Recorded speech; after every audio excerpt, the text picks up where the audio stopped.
You know what this means, right? It's another Saturday. Yes, it Indeed. certainly is. Yes, indeed, indeed, indeed, indeed. That means it's another day of live horse racing analysis, picks, pace projections, and whatever kind of fun we can have along the way. Well, I think we're going to have a lot of fun. Yes, indeed. Well, the track out at Belmont today is fast, and the turf is firm. We were supposed to do Keeneland. In case you're wondering why we didn't do Keeneland, it's because we get some data feeds, and for whatever reason, we were getting multiple entries for the same thing, and it doesn't allow for the computer to differentiate, so it messes up the contest results. So we went ahead and switched gears, hence the name of this contest, switched in gears, to Belmont Park, because everybody loves a good day of racing out in Elmont, New York. I wonder why they named it Belmont Park if it's in Elmont, New York. Shouldn't it be just Elmont Park? I would think so. Yeah, that's what I would think too. But I have to probably look that up sometime. Yep. Well, let's take a quick look at race number 1, Terry. It is 1 mile on the main track with maiden claiming $25,000 for a purse of $37,000. Looking at the current meet, Terry, at 1 mile on the fast dirt, I found that 6 out of 14 horses went wire to wire. So that's a pretty good number. Wouldn't you agree? Yes, it is. And if you count the horse that was also riding co-pilot, the number of winners that were running either first or second at the quarter mile marker jumps up to 9 out of 14. Looking at draws, the inside 3 have managed to win 9 of the 14 so far at the meet. As far as jockeys are concerned, the Ortiz brothers are the ones with the most wins. Together, they've won 3 each, I think. So they've won 6 of the 14. And only trainer Todd Pletcher has managed to win more than 1. He's won 2 of them. And as we like to do, Terry, we'd like to show what our pace projections are. Looking at race number 1, the early pace should belong, well, the 7, the 8. So Decreed, Bonafana, Fo, whatever you say that. Super Blood Wolf Moon. That's my favorite name of a horse. Now, I think that's going to be my nickname from that one. Super Blood Wolf Moon. Okay. And then Malibu Anthem. They all run very similar early pace numbers. And on the way home, the 4-horse Matulia, that's how it sounds like to me. That horse should have the best early pace of all the horses in the field, Terry. So let's run through the horses. The first horse is Elegant Leoban. What do you think about Elegant Leoban, Terry? Well, you know, maiden race ran a really nice second. Since then, hasn't done anything. It appears to me it doesn't like the turf whatsoever. So now they're moving it back to the dirt. Does have a sharp workout on October 2nd, 3 furlongs, 36.2. Looks to me like the horse doesn't like just running. Yeah, I agree. Except the debut probably was scared. After that, he's like, hey, wait a minute. What am I doing here? All right, my favorite new name for a horse and my new nickname, Super Blood Wolf Moon, Terry. This horse is dropping a little bit from a $45,000 purse. And the trainer, Richard Meltever, is turning this horse around rapido. Yeah. He's got the highest last speed rating of the bunch here. And he could improve while returning to dirt. He drops in class today, and his best dirt speed is close to the average winning speed. That's a nice little angle if you're just looking at the notes, dropping in class, highest last race speed figure. That's a pretty good combination. Usually works out all right. I think he'll run better than the 10-to-1 odds. Yeah. Number 3 is Angel Lover the Pulpit, or Angel Over the Pulpit. Okay, never mind. Horse has really not shown anything in 2 races whatsoever. I mean, it's combined 60 lengths from the winner.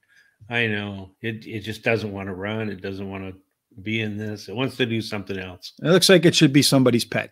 Yep. Number 4 is Matula. The horse improved. Well, no, it regressed in its last race. But that was on the slop, so maybe you can throw that out. Yeah, it could be. He may improve with the longer distance. And he does have Manny Frank on the irons, so that might help. Yeah, Manny likes to get out in a hurry with horses. So maybe, I think the horse, though, when we looked at the pace figures, will be the strongest closer of the bunch. So to me, the horse will be coming up late, probably not going to be your winner, but you never know. Number 5 is Strong Point. That's the morning line favorite at 8-5 with Joel Rosario. Another one that's dropping in class a little bit from a $50,000 purse, and did have one of the top speed figures last time out. Yeah, and 2 races back, ran a good second, and It doesn't seem to like the slop, but good tracks seem to fit. So I think this horse is a good fit. We have Low Oil back again. Good to see you again. Malibu Anthem. Terry, Javier Castellano. This horse has the top pedigree for the distance and the surface. Yeah, I actually had three races in a row that two of them were really good, and the third last one, he did lose some ground there at the end, but he drops in class today, and he does have the best speed, dirt speed among today's starters. So okay, that sounds good. A lot of horses off to the side working on their own without their lead ponies today. Decreed is the last horse in the field. Well, no, he's not the last horse in the field, but I don't know. He's run 8 times. Last time looked disinterested. Seems like he tries hard early and then fades late. Yeah, I don't see anything except for maybe improving because it's going back to the dirt. But other than that, it's just not something that I would play. Yeah, it's not something I'm going to play either, unless something mysterious pops up, Terry. All right, so number 8 is Bona Fana Foe. That's a little bit of a tongue twister for you. The horse is making its third start off a layoff for Chris Englehart. And when we had Maggie Wolfendale on, she said that he was the one trainer that would bring horses from like Finger Lakes or other places that would do fairly well. Last time out, the horse did okay, but kind of regressed across a lot of different numbers, but not by a whole lot. No.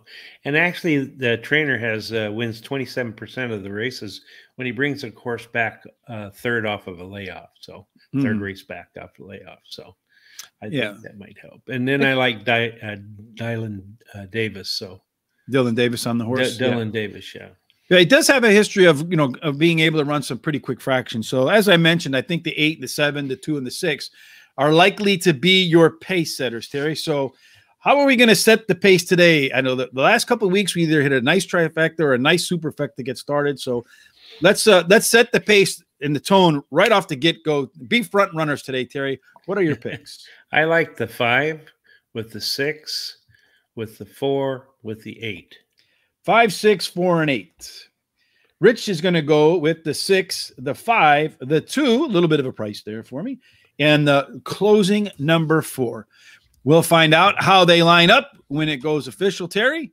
Okay. As always, good luck with your bets. And may Rich's picks, all of them today, end up in the winner's circle. Winner's circle.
How does that saying go, Terry? I don't know. How's it go? Ask and thou shalt receive, right? Oh, yeah, yeah. Yes, we have you superfecta. You had the superfecta with your 4 horses, and the 3 that we agreed on that we didn't have differently made the trifecta. So we had 2 trifectas and a superfecta to start things off. So we're off to a fast and furious start. Yeah. The superfecta, I think, for a dime paid $22. So in the words of Terry Hollywood Hay, where can you turn 10 cents into $22? That's right. The exacta paid $23.90. That's nice. And the trifecta for 50 cents paid $30. That's all good stuff, right? That's right. So if you box the 4 horses, cost you $12, you made an $18 profit. Well, yeah, if you just took your first 3 in a little bit of a different order, and then you would have been all right on that one too. And it will only cost you 6. That's right. Well, actually, it would have cost you 3 for 50 cents. But the one thing that was interesting to me there is the 4 horse did break to a better start than it had in the past. And then, of course, as we mentioned in the pre-race stuff, that it had the best late kick. So once it got the lead, I was thinking, it's going to be pretty tough to beat this horse. Yeah. And we saw once again that speed won, and on the 1 mile, and then you had the 6 and the 5, but the 6 was like middle of. He wasn't really out of it in terms of in the beginning. He just kind of didn't have any late pace to him at all. So speed still held up. We'll be back in a few minutes, probably around 15 minutes for race number 2, which is 1 mile and a 16th on the turf. Some early interesting trends at that distance, Terry, that I think we'll find maybe somewhat helpful in our handicapping and our selections. But we'll talk about it 10 minutes to post. All right. Sounds good. See you then. See you then. In the meantime, we're going to play a little bit of this week's Players Edge podcast with TVG's Scott Hamilton. And if you Hazelton, I don't know, Scott Hamilton was the ice dancer. I'm sorry. Sorry, Scott Hazelton. But Scott Hazelton. But anyhow, if you like what you're seeing today, make sure you subscribe, hit the bell on YouTube. If you like what you're seeing, again, a thumbs up would be nice. Follow us on Twitter.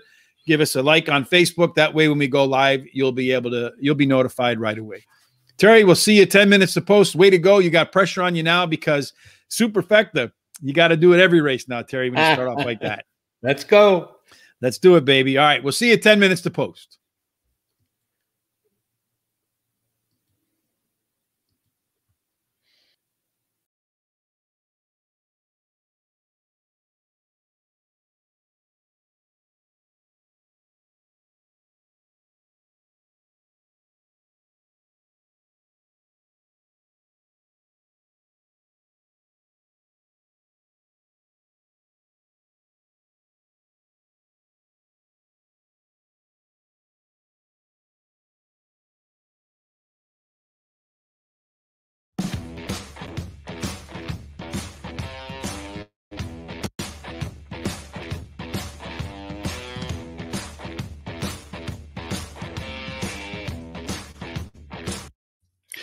Good evening, everybody, and welcome back to the Players Edge podcast. You can see tonight we are down a man, 22-1. Tom scratched, but tonight we have a special guest, and that's Scott Hazelton from TVG. Scott, how are you doing tonight? Things are good. Looking forward to kicking off this meet at Keeneland. Should have some really nice weather for this opening weekend. Yeah, it's a little bit. It was raining a lot. We were doing some picks yesterday, Terry and I, at Indiana Grand. Was it 2 days ago? It was just like raining like crazy. Did you guys have the same sort of weather down there? Did that pass you by?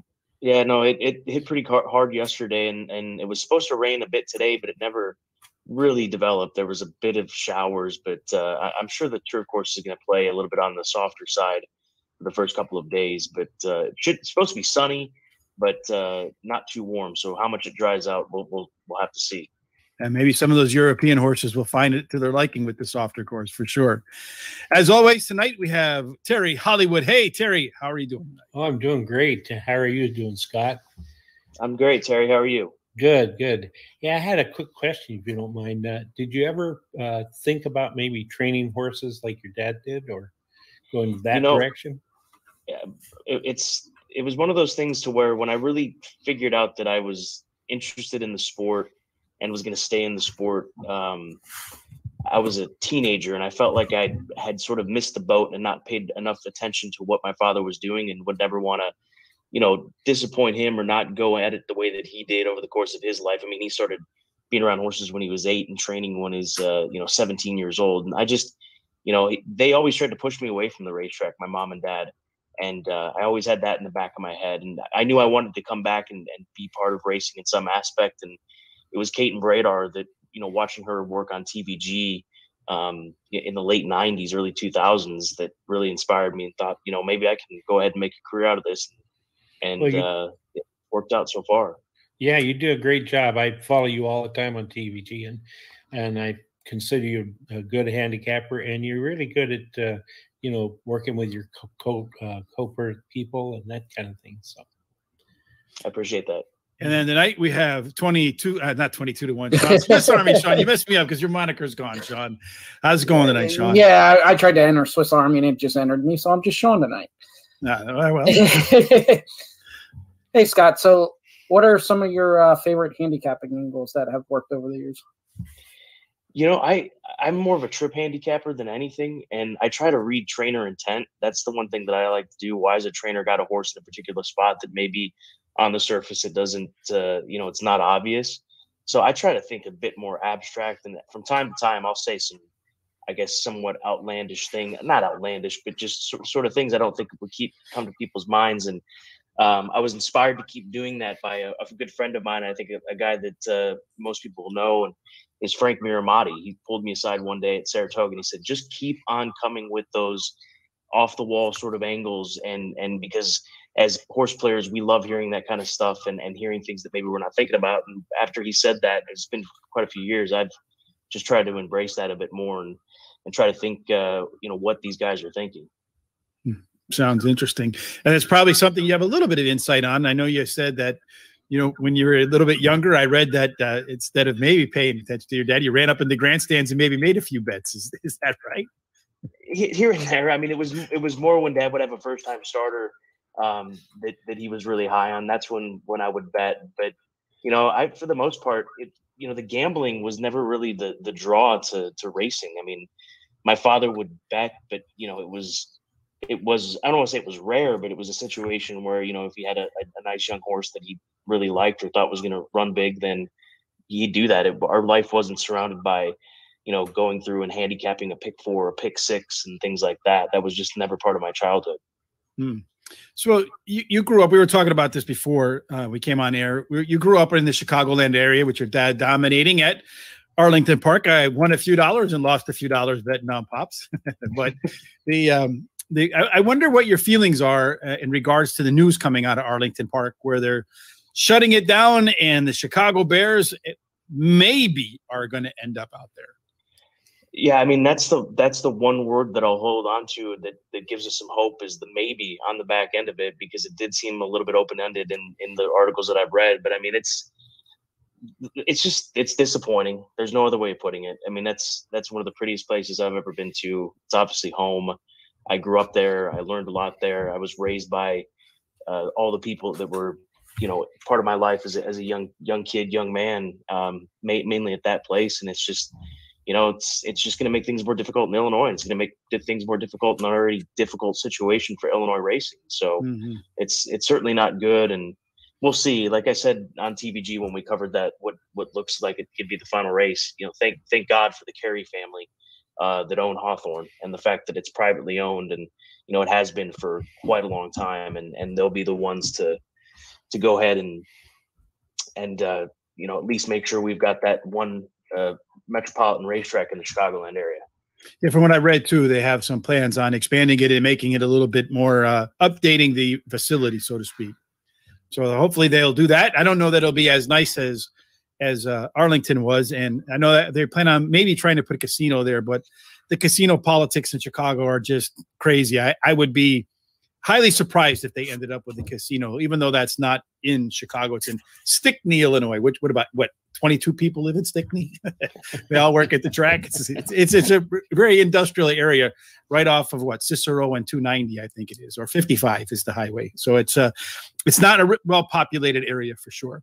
So we came here tonight to talk a little bit about horse racing at Keeneland. That's where you're going to be for the upcoming meet, as you mentioned. We're going to start in race number 8, which is the First Lady Stakes. It's a mile on the turf course. We mentioned there was a little bit of rain down there, so maybe the rain might impact the course by being a little bit on the soft side. From your experience down there, Scott, or maybe I should rewind a little bit. From looking at the past performances, is there any, like, what is this trainer trying to do thought that jumps out to you at this race? Not necessarily in a race like this. I mean, I think that normally when you come across these grade ones, these horses have, earned their way in, especially at this time of the year. So they're here for a reason. And obviously it's to pick up a grade one and get themselves ready for the Breeders' Cup Filly Mare Turf division. And I think that the best filly and Mare Turf runner in this division is in this race. Althika has been just an absolute sensation. Charlie Appleby coming in from the UK with his Godolphin runners, they have just torn it up here in the United States here in 2021. And I think that she is the best filly in this race by far. She's won at a 1-turn mile at Belmont in the Just a Game. She won at 1 1/8 in the Diana at Saratoga, and she did so both easily and beat nice fillies in doing so. And I think that, this 4-year-old filly has just come on, and she's, not racing with Lasix. That's, not a case nowadays with these grade one races anyways, but in most jurisdictions. So it's not as though they came here to get that, as we saw so many years in prior where European runners, would use that tool when coming here. But I think that she is an absolute standout. So it starts the pick four. I know you say you don't really handicap pick fours when you were younger, but you think Althika is a single then? I think she absolutely can be. I mean, because I've got her as my top selection, and the second choice is Blowout, and I think that she's got to take a step forward, even though she ran a solid fourth in the 4-star Dave. I'm not high on the Aidan O'Brien runner, Empress Josephine. I think she's a crack below Mother Earth, and obviously now the ill-fated Santa Barbara, who was so good in the Beverly D Stakes at Arlington Park. And I think they're coming here taking their shot. It's late in the year there, look maybe for a little bit better ground because she's a daughter of Galileo. So, but I think that the 3 over the 9 and 10 are the ones to take a look at. I think Princess Grace is one of those types that she's on an upward trend. I mean, this is obviously a big step up for her, but she's earned the right to take a swing here in this grade one race. Ordinarily, as we mentioned all the time, Terry is the one that agrees with the host the most. So I saw Sean shaking his head already, so I have a feeling he agrees with you. But Terry, what are your thoughts on this spot? Oh, I totally agree with Scott. Number 3, Althika is a grade 2 winner. And that's according to Alexa, right? Yeah, that's true. Yeah, that's where I got the pronunciation from. Yes, beforehand we were joking. Terry said, I was saying, I put up these graphics and I know I spelled them correctly, but I always have this nagging feeling that I spelled something wrong. So Terry's like, yeah, ask Alexa and then ask her how to pronounce things. And I was like, all right. But anyway, that's what that was about. Yeah. Anyway, she won a grade 2 in Dubai, and then she came in to the USA and won at Belmont and Saratoga grade 1s. So she has the highest last speed rating, and her best turf speed is faster than the average winning speed in this race. Then I like number 10, Princess Grace. She's won 4 races in a row, the last one at today's distance, and as a matter of fact, only lost 1 race in her career when she ran second. She has 3 bullet workouts in a row, the last one in preparation for this race. And then I like number 13, Viadera. Has won 4 out of the last 5 races, losing 1 after being blocked and steadying.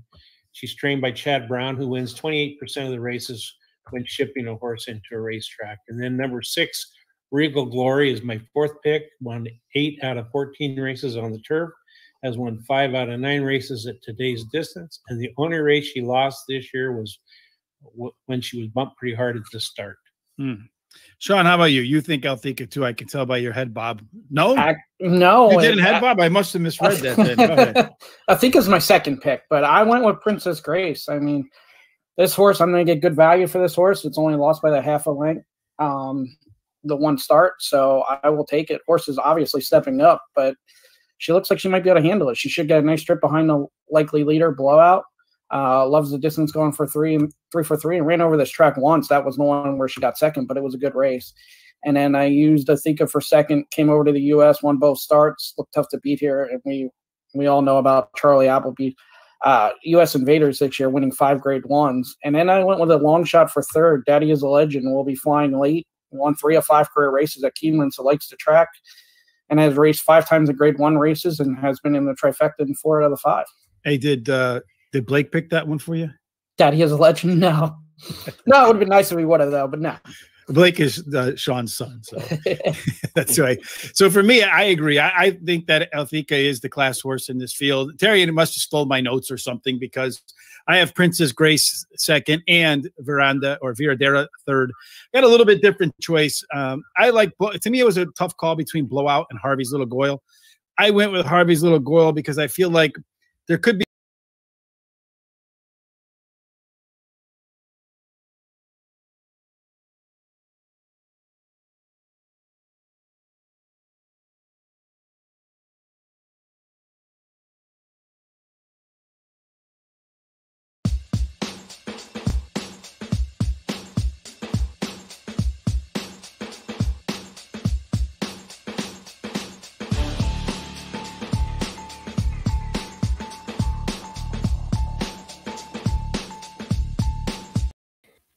a lot going on there. Button pressing, horse handicapping, Terry trying to make sure the video is up right. I hope people enjoyed that. That video is from earlier in the week when Terry, Sean, Tom. Well, Tom didn't make it because he was scratched. But we sat down with TVG Scott Hazelton every Thursday at 9:30 p.m. Eastern. We try to have a guest for an upcoming weekend of big races somewhere. So we were focused on Keeneland there because the contest was supposed to be at Keeneland, but unfortunately, computer glitches made it impossible, Terry, which is the way it goes sometimes, right? Yep, that's true. But let's take a look at race number 2 here at at Belmont Park. And what we have here is a 1 1/16 mile maiden race for $90,000 purse, maiden special weight. And there's a lot of first-time starters in this race, Terry. So I didn't do the normal pace setup and all that sort of stuff because you don't know what the horses that haven't run before are going to do. But taking a look at the race itself, the distance, they've run 6 so far at the meet. 6 out of 6, Terry, have been horses that were 5th or further back at the opening call. So safe to say that there's been a closer's bias on the turf so far at Belmont Park. And 4 of the 6, Terry, had a post position of 4 and out. So it looks to me like you want a horse on the outside and you want one that has a little giddy up and go at the end of the race and not at the beginning of the race. Sounds like it to me. Start with horse number 1, Belle Goose or Gosse or something like that. First time out, it ran a race of 7th out of 10 by 19 lengths off the leader, Terry. Tough to see maybe the horse improving. The workouts were okay since. Yeah, it may improve when they're going to put blinkers on. And I like Camus in the saddle. Is also going to go a longer distance, which may help. But it's not part of my picks. Nor is he part of mine either, Terry, the one horse there. And that 2 horse is My Joy. This is one of the first-time starters. Maybe My Joy has something to do here. The pedigree is okay. Workouts are okay. I don't know. Yeah, his breeding or her breeding suggests that she might like grass. But other than that, I just don't see much on this one either. Spicer, Joel Rosario. I like Joel Rosario on closers. Kind of hard not to like Chad Brown in New York, right? Yeah, and that's right. He wins at a pretty good rate with first-time starters. This is a first-time starter. Again, middle-of-the-road workouts, nothing spectacular, jumping off the works tab part of the past performances. But the one thing that does stand out to me, Terry, is the horse cost $300,000.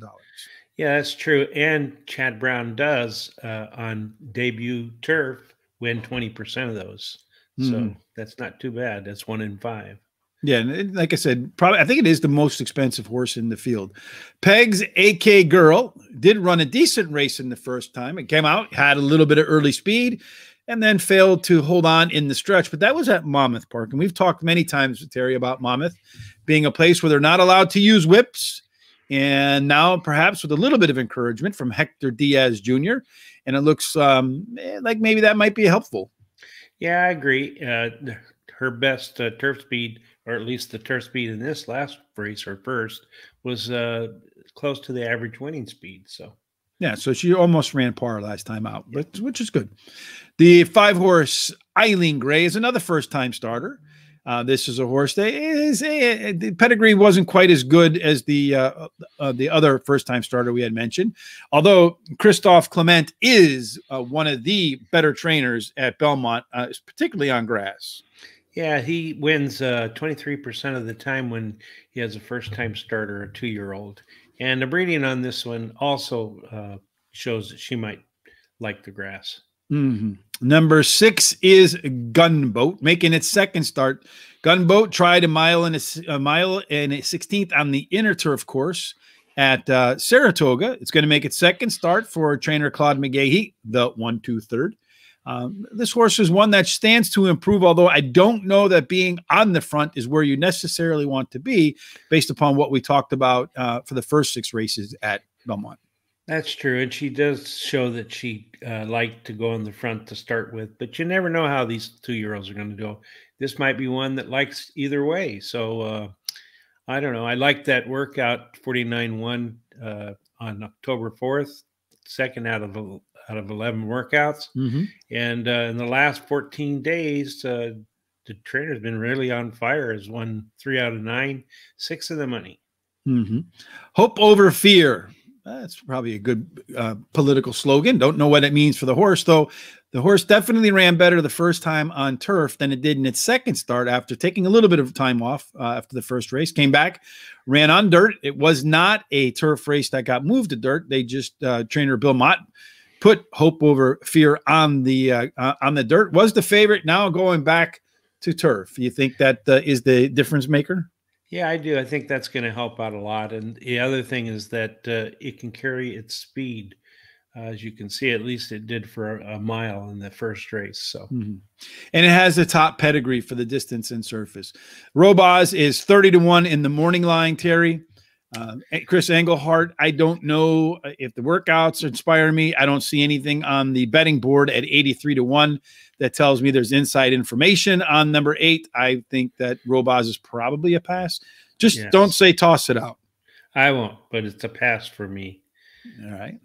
Shad Nation is the other first-time starter. Again, Christophe Clement, who does win at a pretty high clip with first-time starters. And of the two Christophe Clement starters, I feel like I like the 9-horse a little bit better than I like the 6-horse, I think. Yeah, I think it was, yeah. So, yeah, this horse, the breeding suggests that it would like grass. And, you know, the workouts haven't been blistering, but a couple of them were okay. Number 10 is Sweet Surprise. So a horse that looks like it closed the first 2 times in its career, Terry. Yeah. And now it's stretching out for the first time, which is a 17% angle in 23 tries for trainer Timothy Hills. Just from looking at this horse based upon my experience, looking at past performance lines, this does look like one to me that will enjoy 2 turns and have a longer race to deal with. Yeah, that's true. And the trainer wins 30% of the time when he brings a horse that's had a sprint and then another sprint and then a route. And also the best turf speed is close to the average winning speed. I think this is a good horse because it's improved its speed rating between the first and the second race. And it looks like to me it could go the distance. Well, I like the fact that its late pace figures really jumped big time last time, which I think should help out in a longer race. Hatari is another first-time starter for Jonathan Thomas with Manny Franco. Workouts are at best okay. The pedigree score is middle of the road. So middle of the road pedigree, middle of the road workouts, and middle of the road odds. What do you think? Yeah, the only thing that I see is breeding suggests that she might like the grass. Other than that, she would not be part of my picks. Vagaries had the top last race speed figure, Terry. I know that's one of your angles. He likes to come from way off the pace. At least he did in her debut, where she started 9th of 9th, 11 lengths off everybody else, and then just started coming like a truck. The only problem sometimes with these horses that like to do that, especially like a 12-horse field, is that they can run into traffic. We saw that last week a couple of times where closing horses just ran into a wall and had nowhere to go. So that's my concern with the 12. Yeah, that's true, but it's really got a good trainer, Chad Brown, of course, and Irad Ortiz is in the irons, and he's a fantastic rider. The trainer wins 40% of the time when he brings a horse back for the second time in a route race. And the best turf speed is fastest among today's starters, and it was well bet in the first race. So, all right. So who do you like, Terry? In what order? Okay, I like number 12 with number 6, with number 10, with number 4. Terry's going 12, 6, 10, and 4. We have the same first 3 horses, 12, 6, 10 for me, but I am going to go with the first-time starter of the 3 on the back end because I feel like there'll be one horse out of the first-time starters that shows up, and I feel like that's the best one. And Loloy likes number 4, Pegs, AK Girl, Show Dollar Bet. And I guess Terry likes that too because Loloy had some nice winners last Saturday. So we'll see if he has another winner when it's official, Terry. Hopefully we see Lolo's Pegs, AK Girl at least show when they hit the when the winner's in the winner's circle. That's right. See you when it's official. All right. So I'll see you then.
Sorry, Terry. I was right.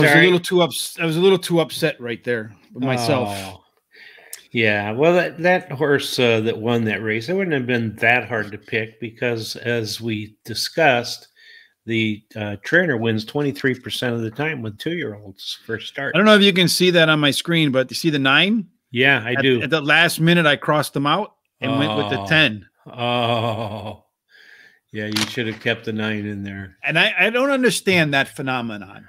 Why is it every time you do something like that at the last minute, it always comes back to bite you in the rear end? I can't think of a time. And you know what the thing is? I must be insane because I do it over and over and over again and expecting a different result. And I don't get it. I think I have to come up with like I don't know, like those dog collars that they put around the dog and there's an electric fence. So there's not a fence. And if they cross it like jolts them like, meh.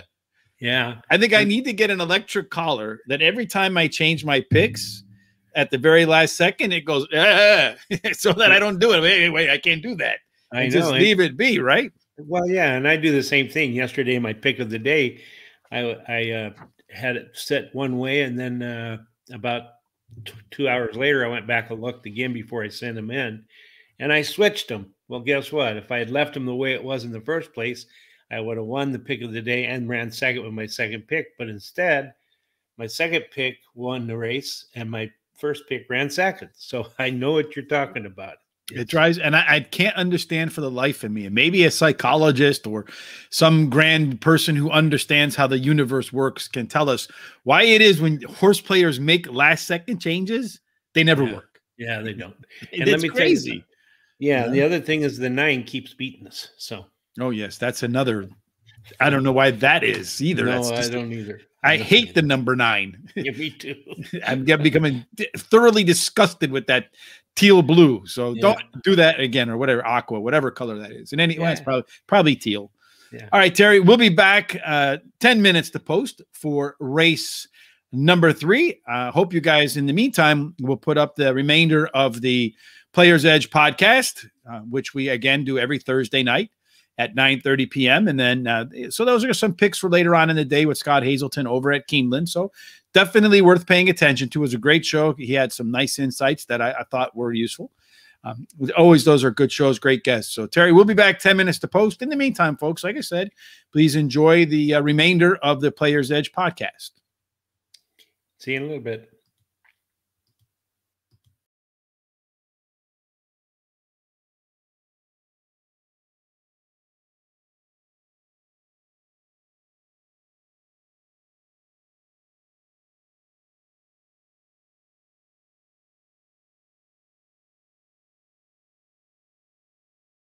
Faster than maybe they want, and does have a history, I think, of fading a little bit at the end, and adding a little bit of distance might be a bit of an ask, especially if the turf is a little bit on the soft side. So that's my 4 picks. We're going to move off to the next race, which is the Claiborne Futurity Stakes, and this is one that is doubling also as that's not the one I wanted to press. Great editing right there, Richard. This one also doubles as a Kentucky Derby qualifier. A lot of youngsters here, 2-year-olds. Anything could happen at 1 mile and a 16th with these 2-year-olds. Who do you think, Scott's the most likely to repeat what they've done already? This is a tough race. There's no getting around it. I think both of these Grade 1 races, the one on Friday for the fillies, the Darley Alcibiades and the Claiborne Breeders' Futurity are tough, wide open events. And unfortunately, the 13 gets the 13 post Classic Causeway. I think that he ran just a giant race on debut out at Saratoga, winning by 6.5 lengths, going 7 furlongs, the son of Giants Causeway from that final crop of the legendary Giants Causeway. But I have to go against him in this post 13 because there's so much other speed in here. I mean, he's likely to sit forward, you would expect, especially with that outside draw. And so how much ground is he going to have to give up because of the speed out inside? I mean, he could sit a 4-wide trip for a majority of the race. So I'm going to think a little outside the box here with Rattle and Roll, who's 6-1, the Kenny McPeak colt, who comes off of a win and obviously a career best race. And he debuted against Gnight at Churchill Downs. That was back in June, going 6 furlongs, but he's come on going longer, and you can see that last race at Churchill to draw off and win by 3 while sitting 5th is an impressive move by any young horse. And he's from the first crop of Connect. They've done quite well this season. So I think that he and Brian Hernandez, Rattle and Roll the 6, can get the setup. I am going to go to Classic Causeway on the outside as my second choice, because I think he has the potential of being a true star, given what we saw from him. And if he's able to win from this outside draw, all the more power to him. And, you know, moving forward to the Breeders' Cup, which right now you'd have to say Corniche is the leader of that division off of his win out at Santa Anita last weekend. And then finally, Great Escape for Rudy Brisset. Another one I think that will get better with distance, given his breeding. I love Indian Charlie on the dam side, and he's got that. And he's by Midnight Storm, who was a longer distance horse on a Pioneer the Nile. So he's 8-1. I think he's a progressive sort. So 6, 13, and 9 for me, led by Rattle and Roll, who's 6-1 on the morning line.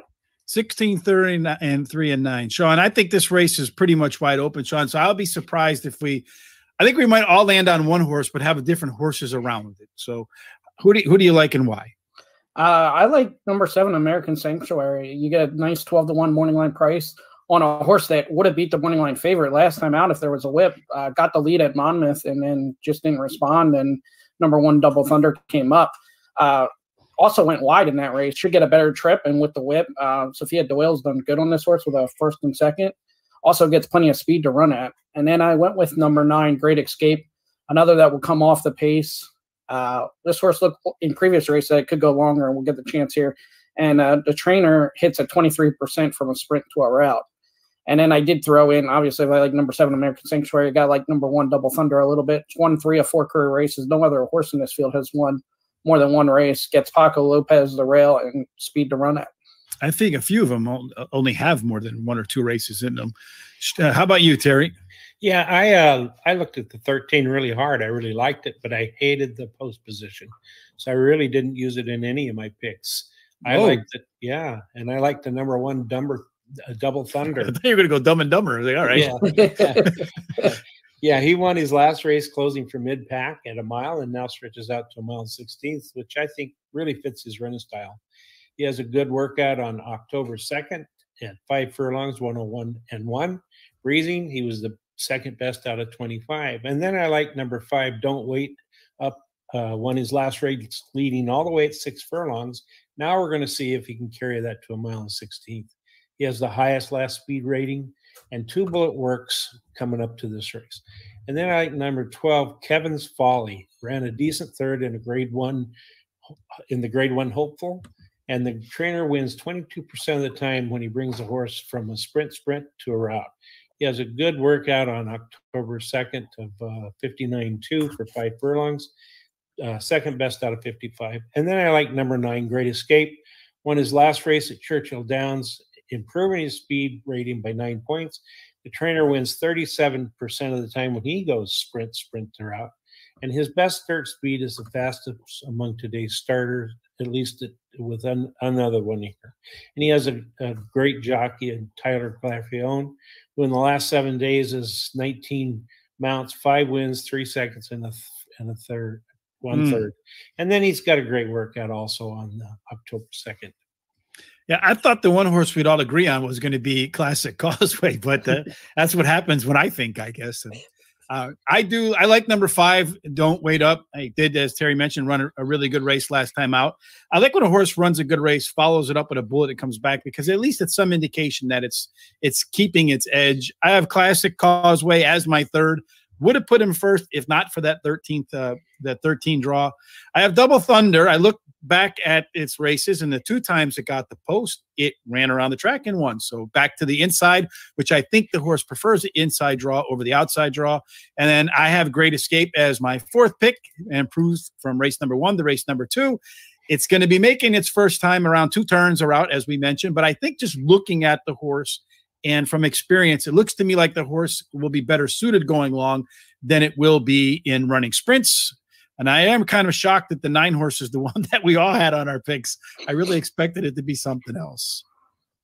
And then the marquee race of the night is the Keeneland. Well, maybe I don't know, but that's at least the name. The Keeneland Turf Mile Stakes. It's another mile on the turf. It got some foreign invaders here, a couple that I think should show well. You think anything here, Scott, from the international breed will be the one to beat? Yeah, and I think that this is the reason why the Aiden's got the filly, you know, in the grade 1 earlier, is because he's already sending Order of Australia. So why not drum one up from the yard and send one along and see what happens? Maybe pick up a grade 1 placing, because I think this race it's not obviously at the level of the Breeders' Cup from last year, because we had Camico and a few other horses that were in the Breeders' Cup, but I think it's equally as wide open. I think that we would all agree, if we remember back to handicapping the Breeders' Cup Mile from last year, that it was just a very wide open race. There was no standout. And I don't think that any one of these horses are necessarily standouts. I think Ivor, you know, it concerns me that they're tinkering with blinkers back on after a string of, you know, wins without them, and now they're going to try that again. I mean, you know, is that really going to do the trick? Does he actually need them, or they just trying? And I think Order of Australia, off of his win last year in the Breeders' Cup, he's only run once, but he's run against really, really top class competition over in Europe. I mean, in the Queen Anne at Royal Ascot on day 1, Palace Pier, Lope Fernandez, stablemate. You know, maybe he was a little flat coming back first time out, but those were good horses. Then he wins a Group 2 event, and then he runs against Alcohol Free in the Sussex Stakes, the filly Poetic Flare, Snow Lantern. Those are marquee horses. Same with the Prix Jacques Lemois when he was behind Palace Pier. And then that most recent effort, looking back on it, at the 5th of September, the Prix de Moulin de Longchamp, Baid is an undefeated horse for Shadwell. He is a real deal horse, son of Sea the Stars. He's 5 for 5 in his career, trained by William Haggis. So he's a horse that I poked around and asked some of my international friends, is there a chance we could see him at the Breeders' Cup? He said probably not, because they're going to consider running him again next year, which I think is a positive sign. But when you see Baid in any running line internationally, he's a serious racehorse. And Order of Australia ran a great race here last year, so we know he likes the course. And I think that you know, if it's on the softer side, it won't be that big of an issue for him. So he's my top selection to come back to Keeneland to pick up another grade 1. Space Traveler, to me, is one that you also have to pay attention to. Woodbine Mile, a solid second, but his run in the Mr. D Stakes was sneaky good, because he was way out of it, and we know how slow that pace was. I mean, that was one of the slowest paces that we've ever seen in the Arlington Million / Mr. D. And that's how Two Emmys was able to walk the dog with Jimmy Graham, who was great, and get that victory. But to close into that kind of pace and finish 4th, you have to respect Space Traveler on Saturday. And then finally, the number 6 horse, Ivor. You know, just because I'm not a fan of many of the others in here, you know, maybe he does bounce back coming back here to Keeneland, or he's run a couple of solid races, and who knows, he's won with blinkers in the past. Maybe that'll do the trick. But you know, I wonder where he's at, especially off of a 5-month layoff over ground that should be a little bit on the softer side on Saturday, even if it doesn't rain between now and then. Yeah, I was looking at the Ivor, and I think maybe they put the blinkers on. I look back in his past performance line. Seems like the better it breaks, the better it finishes. So maybe they're hoping to get a little bit of to get into the trainer's mind. Maybe they're hoping they can get a little bit of a better break out of the horse, Ivor. Terry, who do you think is going to get a good break and find its way into the winner's circle? Well, I agree with Scott. I liked number 10, Order of Australia. Yeah, I knew you like to agree with the guests. Yeah. Well, they always pick the best horses like I do. So anyway, he won the Breeders' Cup Mile course, and it's the only race he's ever ran in the United States. Also, he's done very well over in Europe, as Scott was saying. I don't need to say any more about that. He has the highest speed figure at this distance. So that's my first choice. My second choice is number 7, Pixulate. Won his last race on the turf at Kentucky Downs at a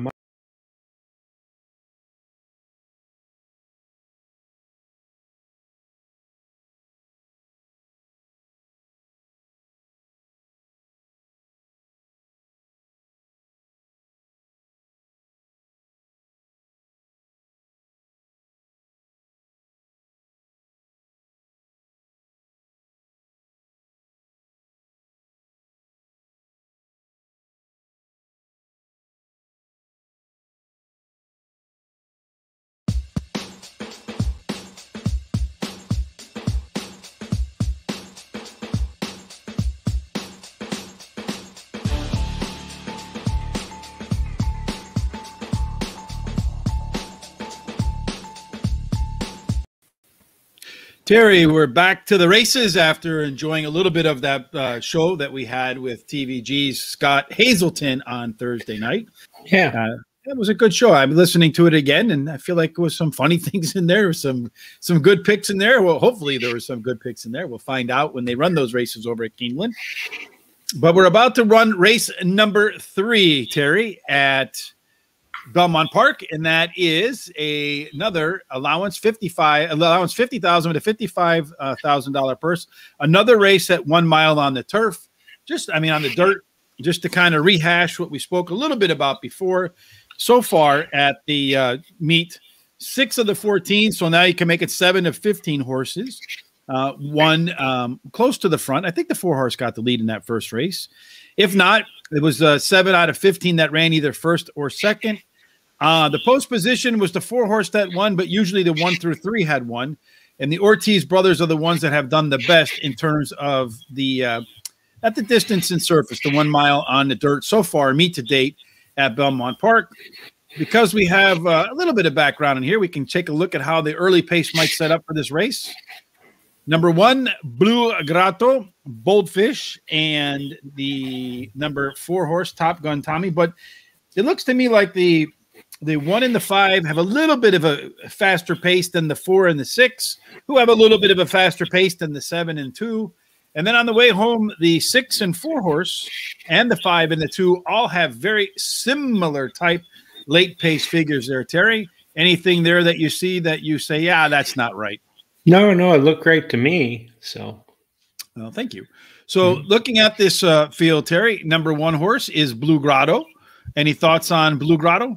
Well, he does have a really good early running style. And the thing that's kind of impressive is he's been in the money 3 out of 4 times this year and won one of those. So, yeah, he's not in my picks, but somebody that scares me. Yeah, maybe he got some early pace to him, but that's really, I think, about it. Number 2 is getting a lot of play with Joel Rosario and Todd Pletcher. As I mentioned, Todd was the only trainer at the distance who's won more than once. Does have the top pedigree, and last time out ran for $60,000. Yeah, I did run a good third at this distance a while back. And, of course, as you said, he's got Todd Pletcher, who's really doing well. 23% of his wins. He's winning 23% clip this meet. So, well, I mean, the horse doesn't look like it has much speed. It looks like it's one that's coming off the pace. I don't see anything in the workouts that suggests to me that it's going to speed it up this time around. But as I mentioned, does have the top pedigree. Number 3, Cousin Andrew, is not going to run, I don't think. Number 4, Top Gun Tommy. This is a horse that ran last time out at Monmouth as the favorite for trainer Kelly Breen. Failed to hold up and win, finished second by 2.5 lengths. But again, maybe that get a whip, didn't have a whip angle, Terry? Yeah, I think that's probably true. And it likes to run close to the pace, and it's done fairly well. It's been 5 times in the money this year out of 6 or 8 races, and it's won one of those. So, in 3 seconds, so pretty close. The trainer wins 26% of the time when he brings a beaten favorite back. So rebound strongly. That's what I was going to say. You must have read my mind, Terry. The 5 horse is Boldish. He's kind of bold, but not really. He's just boldish. But last time out ran one of the top last race speed figures for this group, and did so. That figure is above par. But what's interesting to me is Joel Rosario. You see here rode the Boldish last time out, but he chose to chose to ride the 2 this time. Yeah, that is kind of interesting.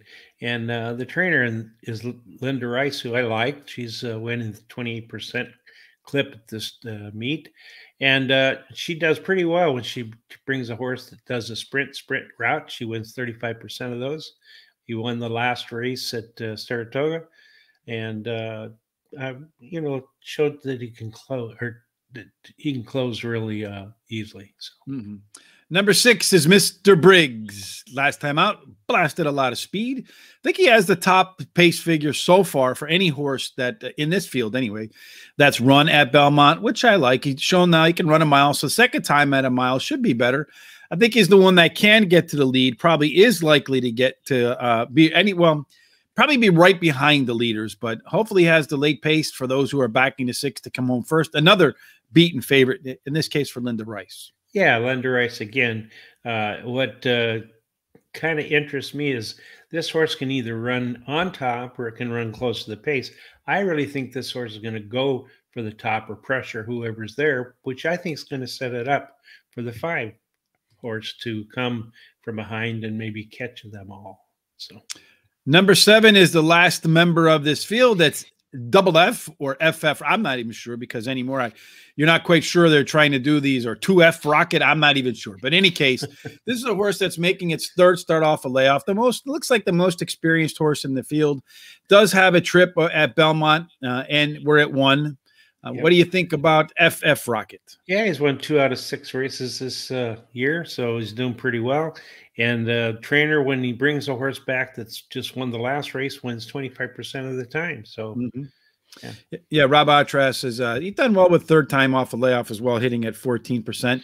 And this is the third start for the horse that has 3 consecutive speed figure increases and made a huge mid-move in his last race. And I know there's a lot of folks out there that are mid-move players. So if you're a mid-move player, this horse did make one of the strongest mid-moves last time out. So, Terry, now it's the time, as always, where we put our picks on the table. Who do you like and how do you like them in race number 3? I like number 4 with number 5, with number 6, with number 7. Right in order. 4, 5, 6, 7. Yes. Rich likes the 6, the 4, the 7, and I wasn't going to put the 5 in here, Terry, but the bettors are back in the 2. Joel Rosario jumps off a horse to get on another one, so I'm going to trust Joel, and so I'm making a last-minute change again. There's that color, but I feel like Joel Rosario making that change. The bettors are back in that horse. I think I'm going to be right this time in making that change, but we'll find out when it goes official. Terry, we'll see you then. Okay, see you.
So in the break there, Terry, I went to Amazon.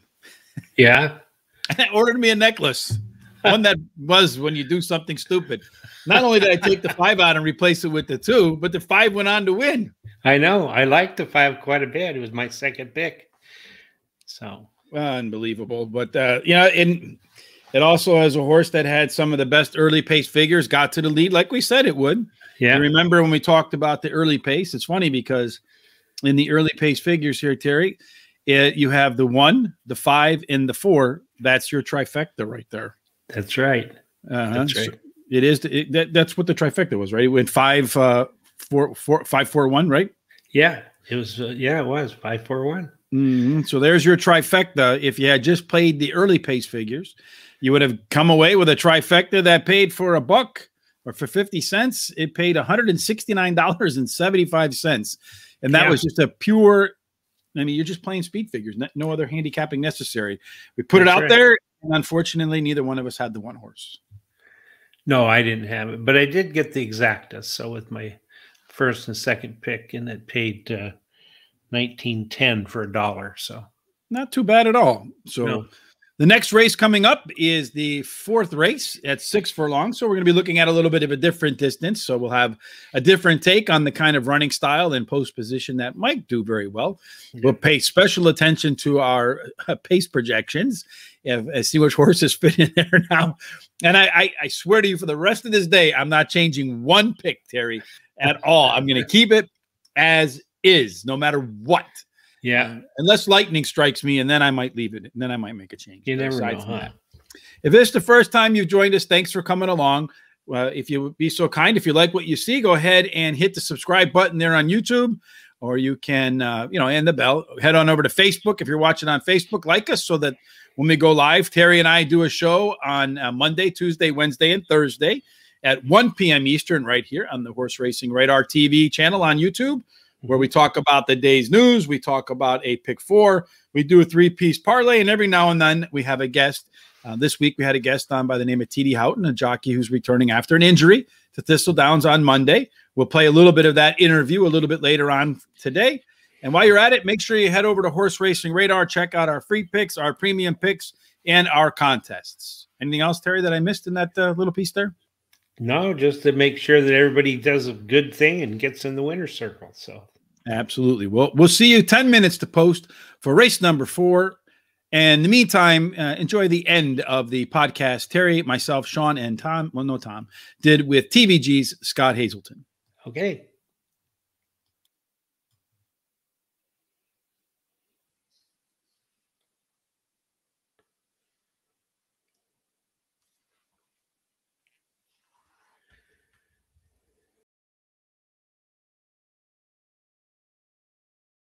Starts, has got 5 wins, 3 seconds, and a third, and he has some decent workouts. And then I like number 11, Diamond Oops. Has finished 63% of the time during his career, winning 36% of the races. He seems to like turf, but has never gone this distance in a turf, but has ran second on the dirt at this distance. So I'm really interested to see how he does. He has the highest last race speed rating. And then I like number 6, Ivar. He has won a grade 1 at Kingland and the turf at a mile, and has Joe Talamo, Smoking Joe. I like how he's been doing here recently. And the trainer wins 40% of the time when he puts blinkers back on a horse. Sounds good. Sean, what do you think tonight about the final, the Keeneland Mile, aptly named? Turf Mile at that, too. You're on mute. I'm going to go with number 7, Pixelate. Beat some of these horses in the last race that he won. We'll get plenty of speed to run at. Likes this distance, winning 3 of 7 and finishing in the trifecta in all 7 races. I went with Order of Australia second. I'm always concerned about the traveling. I know he's already won at Keeneland, probably the best horse in the race. We'll have other speed to deal with as well. And then I threw number 6, Ivar in. We'll get the blinkers after the layoff. Should get pace to run out. It's working out okay. He's won 5 of 9 career races. Just one I think that will be there. Probably not going to win. And we talked about post position last time and throwing a horse out. I would have really liked some like it Hot Brown here, but that post position 13 really hurts that horse as well. Yeah, it probably does. I think that I like Ivor. I think they put the blinkers back on, as I mentioned, because they want the horse to break a little bit sharper. You look back at its past races when it's won, it's been a little bit closer to the pace. It's got a lot of late juice, and I expect to be running hard. I like Order of Australia, but I'm wondering if they'd be kind enough to give me 73-1 odds again in the second run at Keeneland. I would appreciate that. Thank you. And then I'm still going to give Some Like It Brown a chance to do well here, even though he's got that outside draw. Looking back at the previous races, it hasn't been that bad at this distance to be outside. So maybe he has a shot to get it done. I know he's going to have to clear a lot, but I trust Jose Ortiz to get out of the gates and get his horse well positioned. And then I have a live long shot to close out my picks. In Love. Everybody wants to be in love, right? Coming off his best performance in 12 starts in his last time out, just a neck away from winning 3 of his last 4 races and 1 for 1 on Keeneland. I think he ran a 3rd best speed figure out of any horse last time out. And his resume says that he's going to get better in the second start off a layoff. And at 20-1, I feel like he'll run better than 20-1. So that's my live long shot for the day. And I feel like that all of these races, a lot of them, you got deep fields, you have very competitive horses, a lot of consequences at stake for Breeder Cups bid and stuff like that. I think you'd agree with me, Scott. It's a great weekend at Keeneland for the horse player that likes deep fields, big money pools, and a chance to make good money. Yeah, I mean, we focused on the stakes, but the undercard races are equally as good. On all throughout the entire weekend, to be honest with you, having a chance to already take a look at all 3 of them. And the other thing too, looking forward to seeing how this $3 minimum all turf pick 3 works out. Don't forget about that. Yeah. I think that there's a cry for, I don't want to say serious horse players, because I think that may be a little bit degrading to people, even like myself, that might bet $20 a day, and that might be the end of it, not spending hundreds of dollars a day. But I think that there's still a cry for, a little bit more of a challenge with the larger minimum bets for these races, and kicking it up to 3 is going to make it interesting. You're going to have to make some choices. You might single where you don't really want to single just because you don't want to or don't have that kind of money to spend. And I think that we've seen through the years that the higher the minimum, the potential for the bigger payoffs, as long as the pools are there. And I think that we'll get plenty of interest to give with the promotions that'll be surrounding this pick 3. And that's on Fridays, right? It's every day. It's going to be every day. The final 3 turf races of the day. So, for example, on opening day, there's only 3 turf races, period. So it starts with race number 2. But you just have to scroll through and look for that pick 3. I'm just looking at Saturday. Can't quite find the pick 3 where it begins, but it's certainly there. It starts with race number 6. It starts with the Woodford. So You've got races 6, 8, and 10.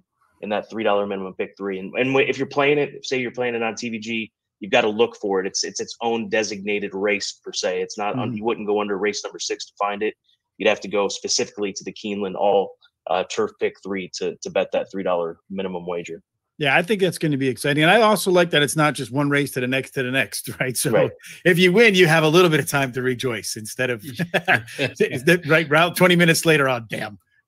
In any case, yes, sounds very exciting to me too. So yeah, it's something I'm probably going to try to do on Saturday while Terry and I do our live show on Keeneland. Scott, if folks want to follow along with you on social media, what should they do? Twitter. That's my outlet at ScottTVG. That's where I'm at, and you'll be catching us throughout the entire meet at Keeneland. Gabby and myself, Gabby Gaudet, we host a morning show today at Keeneland, which gets underway at 11:30 a.m. Eastern time. It's on TVG2. It's also on local stations here in Kentucky, and you can catch it on the Keeneland website. So we are hyper focused on Keeneland, to say the least. That is my life, handicapping these races, and then I'm grateful to do it each and every day while here in Lexington. Yeah, I bet it's got to be a lot of fun. Sean, if folks want to follow along with us, what do they do? They can look at the stuff on the Twitter. But anyway. Facebook and Twitter, Horse Racing Radar, handle at Racing Radar. Yes, indeed. If you like what you saw tonight, folks, please make sure you head over to Scott's Twitter account. Give us a thumbs up on YouTube, like on Facebook, follow us on Twitter. Those sorts of things help us move up the algorithms. The higher up the algorithms we go, the more people join us and get to follow us and get to meet great folks like Scott Hazelton. Scott, we 100% appreciate you coming tonight. Good luck at the Keeneland meet, and we look forward to seeing you pick a lot of winners and some of your commentary on what trainers are thinking. Rich, Sean, Terry, appreciate the time, and thanks for having me. Yeah, thanks again. Thank you very much. Thank you. Have a great evening, and we'll see you all next week. Okay, bye.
we have the first 6 furlong race of the day, Terry, on the main track. Yep. Looking at this particular setup, we have a lot of maidens here in this maiden special weight, 90,000 with a 90,000 purse. So I did not do the pace projections because half the horse don't have any sort of history there. It's kind of tough to tell what they're going to do. But looking back at we're looking at the 6 furlong races meet to date at Belmont. We find that there have been 20. So 6 furlongs is probably the most common distance they run. And 8 of the 20, so quick math says 40% of those winners went wire to wire on a fast track. I tossed out the muddy and the sloppy stuff. And then 14 of the 20, again, quick math says 70% of the winners were in the first 3 after the first quarter of a mile. Strangely, it looks like number 3 is the post that you want, Terry, because it's won 7 of 20. So that's a pretty high percent. Yeah. If you look at 1 through 3, the one horses run a couple of them. The 2 horses run 1. So that brings it up to, I think the 1-1-3, the 2-1-1. So that brings it to 11 of 20. So it looks to me really like middle posts are better than the inside or outside. And then a lot of jockeys have won a couple of these. But Irad and Lescano have won the most at 3 apiece. And looking at the trainer, Linda Rice has triplet of wins at the distance as well. And I know that you like Linda Rice, Terry. I do, yes. As a trainer. Yes, I do. So the first horse is Piccadilly. What do you say about Piccadilly and Javier Castellano and Claude McGahey? Well, Claude McGahey's been really hot the last 14 days. Out of 9 starts, he's had 3 winners, 2 seconds, and a third. This horse, this colt has a sharp workout on let's see, October 3rd, 49 breezing from the gate. Mm-hmm. I always think that's important when you're doing it from the gate. I think it's a better workout than just breezing handling. Mm-hmm. And he was 12th out of 73. And of course, the breeding suits today's sprint distance. Indeed. Zandon is the 2 horse, Joel Rosario and Chad Brown. The horse was 5-2 in the morning line, and right now the odds are sitting closer to 7-2. So money walking away a little bit from Zandon. Yeah, I think the reason he was 5-2 was that because of Rosario and Chad Brown, and also he was a $170,000 buy. So the workouts have been, average. It's been okay. So. Yeah, he's got a couple decent workouts. If you go a little bit further back, this one on September 13th at 4 furlongs and 49 looks like it was the best of the bunch. Yeah. And number 3 is Sky and Sand. As I mentioned, it seems to be the post that you want. It's won 7 of 20 on a fast track. So the workouts on this one it's about the same as the 2 horse. Maybe you have one in there that might be a little bit quicker, but otherwise pretty much even, Steven. Yeah, actually, the dam has 2 winners from 3 starters, and the breeding suits today's in a sprint distance. And of course, Steve Asmussen has been pretty hot the last 14 days. 6 mounts, 2 wins, 2 seconds. Mm-hmm. Number 4 is Chanceau, maybe a Chanceau. It's a first-time starter that has the best pedigree for the distance and the surface for Todd Pletcher and Irad Ortiz. There's a good combo for you. Yeah, it is. They actually have won in the last 14 days, 7 out of 11 mounts. And this horse has pretty decent workouts if you take a look at those. So It does indeed. That 48-3 at Belmont on September 18th, looking like it might be one of the faster ones that any horse has put up at 4 furlongs while it's been working out. Number 6. Well, we got to skip. We can't skip number 5, right? They go in order. Matt Doyle, first time out, had one of those really strong closes. Speed looks like it's probably the way here. It broke in, got bumped, probably does better in its second start off a layoff. I see that they're trying to pace a little bit, quicken up workouts since that race, Terry. So maybe they want to get the horse out a little bit faster. Could be, yeah. And it's had a couple of good workouts since then. So that's really positive to me. And the speed rating that it earned in its only start is really a good speed rating. So, and also when we talk about Jose Lescano being one of the top jockeys at the distance, and Jose was on him last time. Fishing for fun. I almost skipped the 5 to go to fishing for fun because I used to do a lot of that as a little kid. Fishing for fun is coming up from Gulfstream Park. Relative to the other horses we talked about, though, its Belmont workouts have kind of been on the slow side. Yeah, they have. But the shipper, when he ships a horse in, I mean, the trainer wins 23% of those times. And yeah, the workouts haven't been fantastic, but they haven't been all that terrible either. So, all right. Number 7, Our Boy Cheekum is looks like they're trying to figure out what to do with this horse. Came out with a sprint, then went to a mile on the turf, coming back to a sprint. Now the horse hasn't really fared very well, no matter what they've done with it. Yeah, it doesn't like running at this point in its career. So maybe who knows? It's one of those mystery horses. Indeed. Who knows what we're going to get from Our Boy Cheekum? Yeah. So how are you going to rank him, Terry? You going to Our Boy Cheekum anywhere? Nope. I'm going to go with number 6, Fishing for Fun, which I used to do too as a kid and as a young adult. Mm-hmm. And then I like number 5, and then number 4, and then number 3. 6, Terry last time went in ascending order. This time he's going in descending order. Yep. So 6, 5, 4, and 3. I am going to go with the 5 on top. I think he breaks a little bit better, and he should have some good late legs, kind of like what we saw with the 4 horse in the first race, followed by the 4, the 6, and I think those sneaky works for the 1 horse Picadillo will show up in this race and that post position. I'm a bit concerned about the post time, the morning line favorite messing me up though, but I oath not to change my pick, so you can pretty much put the L on the 2 horse as a lock because I didn't change my picks at the last second, Terry. Yeah, well, like you say, there's a lot of first-time starters, so who knows what's going to happen here. Well, we'll find out what happens when it goes official, Terry. See you then. All right, see you.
This is almost becoming comical, Terry.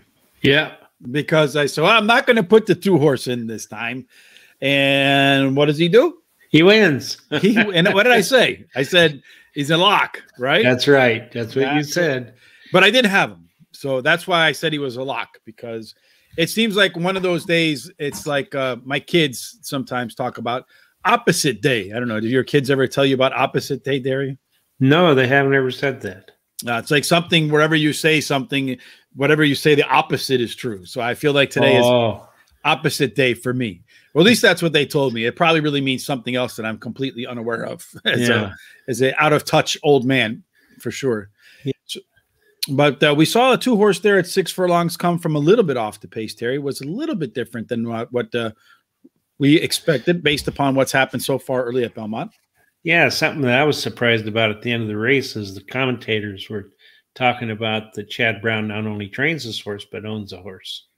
Yes. Well, if we saw that he owned it, that's usually a pretty good sign when a trainer of Chad Brown's caliber also owns a horse, right? Yep. Yes. So many things you have to look over, and sometimes you miss a few things here and there, unfortunately, right?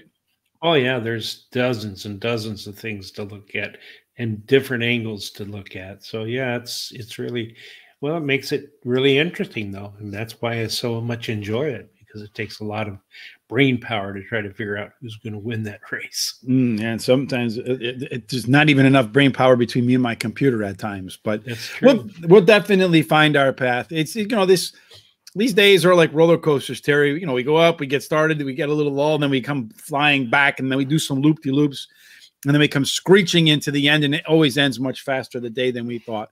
The next race is the first of, I think, a trio of stakes races that are back to back to back. It's the Vosburgh Stakes. It's 6 furlongs on the main track. The 1-horse scratched. So there's only a 4-horse field, Terry. So it's they should be tightly packed, and any horse should have a chance to win. So we'll talk a little bit about every horse, which one's likely to get the break first, which one's likely to come on late, and then of course we'll make our picks. But Terry, I don't know that they'll have this at the track, but we're going to put it out there, Terry. With only 4 horses, we're going to have the ice cold Superfecta challenge when we come back. Okay. Sounds good. We'll talk about 10 minutes to post, and then what we'll do in the meantime is we'll play a little bit of our podcast that we had 1 week ago with TVG's Todd Schrupp. That was a very interesting conversation as well. We hope you enjoy it. We'll see you 10 minutes to post for race number 5, I think we're on right now, which is the Vosburgh, which is a Breeders' Cup qualifier. See you then. Yes. Okay.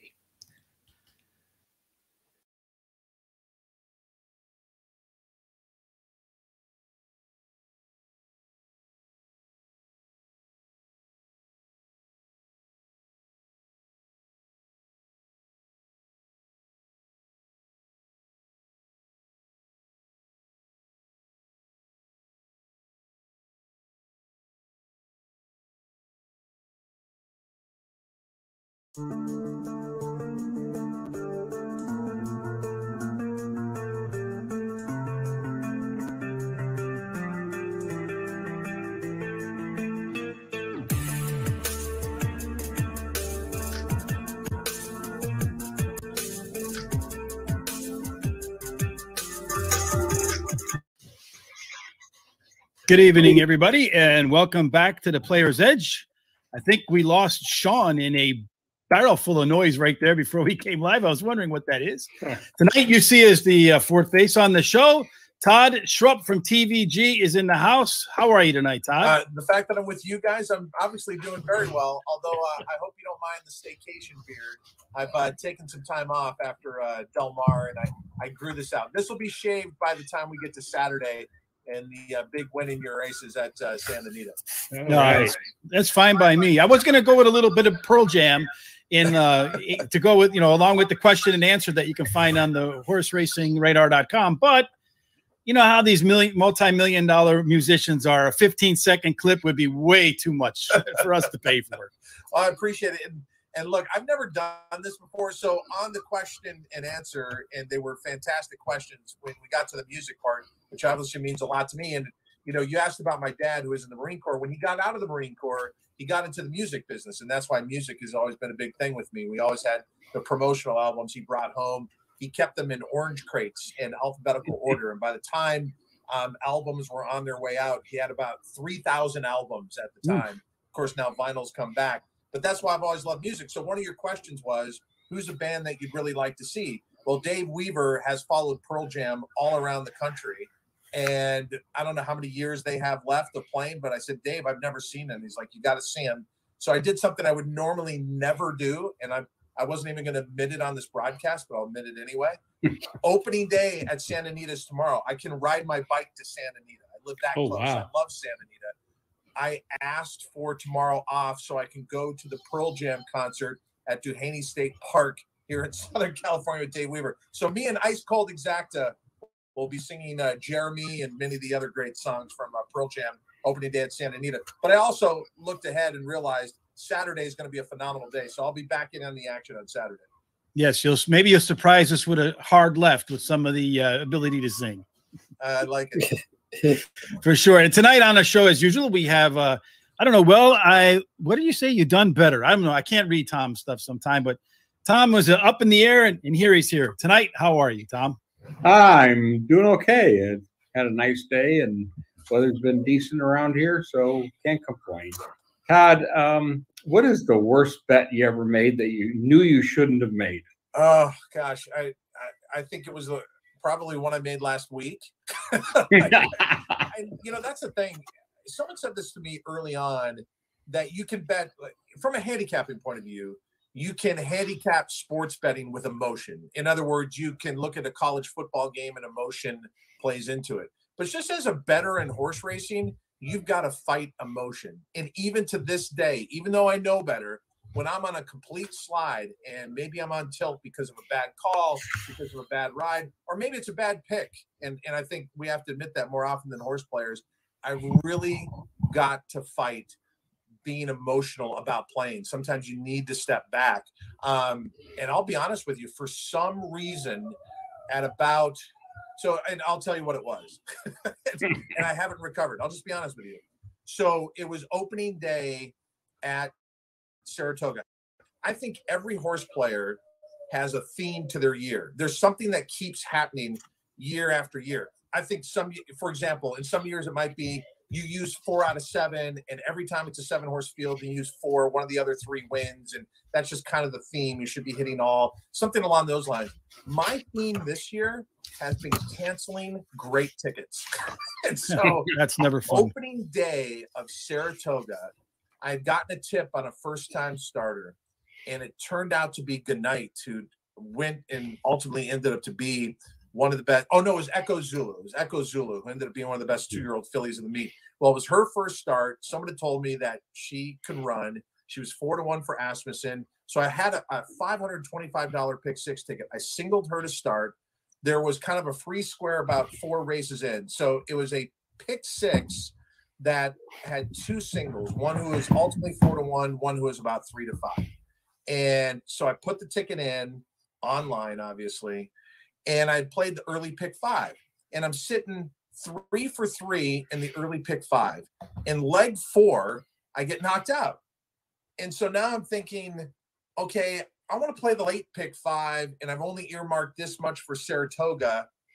Why don't I cancel the pick 6 ticket and shave down the last race? So the last race in the pick 6, I was 5 deep. I'm like, I can go from 525 and I can make it 315 and go 3 deep. And then I can use the other $200 and play the pick 5 late. Well, we know how the story goes. So Echo Zulu wins at 4-1, hit like a 15-1, great prices all the way. I get to the last race, I'm 5 for 5. So I have 3 of the 5 horses I originally had, and they're paying $15,000, $30,000, and then one of them's Yahtzee for like $60,000. So of course, one of the 2 horses that I shaved off the original ticket ends up winning, and it pays $80,000. And at that moment, on opening day at Saratoga, I was on tilt for the rest of the summer. And I would like to tell you that I've overcome it since then. We're sitting here in late September, but even if I don't talk about it, and this is the first time I've talked about it in a while, I just think subconsciously you've got to know what's going on with yourself as a horse player. So I'll be honest with you, I've made a lot of bad bets over the last few months. It was all because of that opening day. You really have to deal with the setbacks in a rational manner, and I'm fortunate more than most. I've got a day job. I know professional horse players, and they have the ultimate respect from me because that's their living, and so they've got to fight those urges. And it's been tough for me. So yeah, to answer the long answer to your question, my worst bet of the summer was canceling that eventual winning pick six for 82,000. And then my most recent bad bet was probably my last bet because I've just been making a lot of them since then. That happens. Well, Terry Hollywood Hayden and I we kind of been running that same train where we're just missing a bet here or there in our pick four tickets. And when we look back, we're just giving ourselves how did we miss that? This is Terry Hollywood. Hey, he's your neighbor. Maybe, Terry, you can catch up with him down at the Pearl Jam concert tomorrow. Oh, maybe if I ran down 8 hours down there. I'm up in Northern California.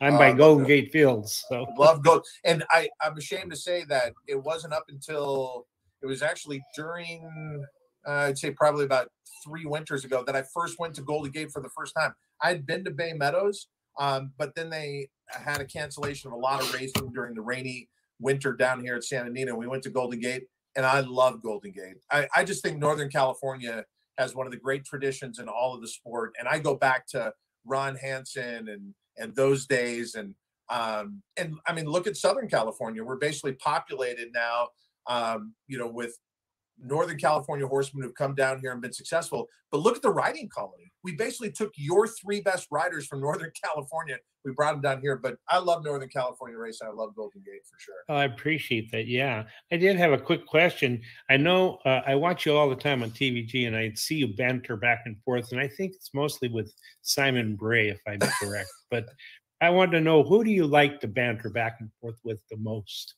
Look, Simon is, for lack of a better term, my work wife. He can finish my sentences and I can finish his. And so when he got sick about 3 years ago, it was really hard for me because he was out for the entire year. Having said that, as easy as it is working with Simon, I love Dave Weaver.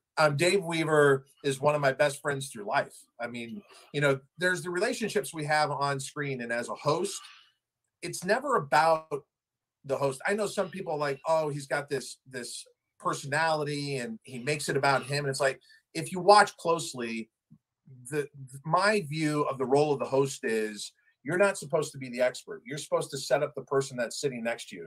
Do I know the answer to the question I'm about to ask? Of course I do. But it's not my job to be the expert. I'm supposed to turn it over to the analyst. So I feel like I've had a really good show when I set that person up. But there's something about Dave Weaver that I just really have a connection with him on and off camera. And we gamble a lot together too. Dave and I have had some great gambling excursions. I always said about Dave Weaver, if you had $10 and you need to turn it into 10,000, he's your man. If you had $10,000 and you need to turn it into confetti, he's your guy. Dave Weaver rides the ups and downs of all of them. And I guess what I'm trying to say is, when you watch me on the show, I hope that you don't know who necessarily my best friend is. I hope you see that I'm trying to make the person who's with me my best friend on the show that day and setting them up to be the best that they possibly can be. Obviously, I have a great relationship with Simon the Jets Bray. were going to be Tennessee last week. He's, my number one guy, Jets actually, our person on air. But if I'm sitting with Christina Blacker, I think if you watch the show, you would see chemistry that's there. obviously not going to happen now. Are doing a good the show. Jets actually prove that they can win a game and hang around a little bit. So, very often. I think you'd see this game probably should fall right there. And that's the thing. It's a We're good line. all close-knit as a group. If the Jets were home, they'd probably be given a point and a half. Atlanta's home, they're given 2.5. No one in my life, some square sports real belly laughs. I see Bovada. That would be my answer, Dave. Scared of that to take a bet up on a moment of pulse. Chemistry that bet online. Well, you've been very successful making it look like you really, help the other person and get along with them. Yeah. So you're very popular with the public. So you're very kind. Thank you. Yeah, Sean is our number one guy, and he's also the 10 to 10,000 to confetti guy on the show. I don't know about that. Yeah, I don't know about that. But I had a question, but I'm going to go back to the other. Sorry to bring up this pick 6 again, but I've heard this with horse players before. And you didn't in that case, I would imagine. Do you ever hedge your bet? Like, would you ever thought about playing those 2 horses that you didn't have covered? To me, it's like insurance in blackjack. Either you buy it all the time or you don't buy it all the time. And so when I came into the game, I just was convinced that over the long haul, don't hedge. Have I gotten into a few situations since I made that promise to myself where I still did it anyway? It was usually because my bankroll was getting towards empty, and I'm like, okay, I can guarantee myself a profit here. But my advice to anyone, and especially here's the other thing, look at it this way. Let's say I did hedge, and the horse that won that day, I think ultimately went off at 11-1. So I put 200 to win, and I get 2,200 back. I'm not getting $82,000. So it's like if I'm alive for something and I've locked up a bunch of horses.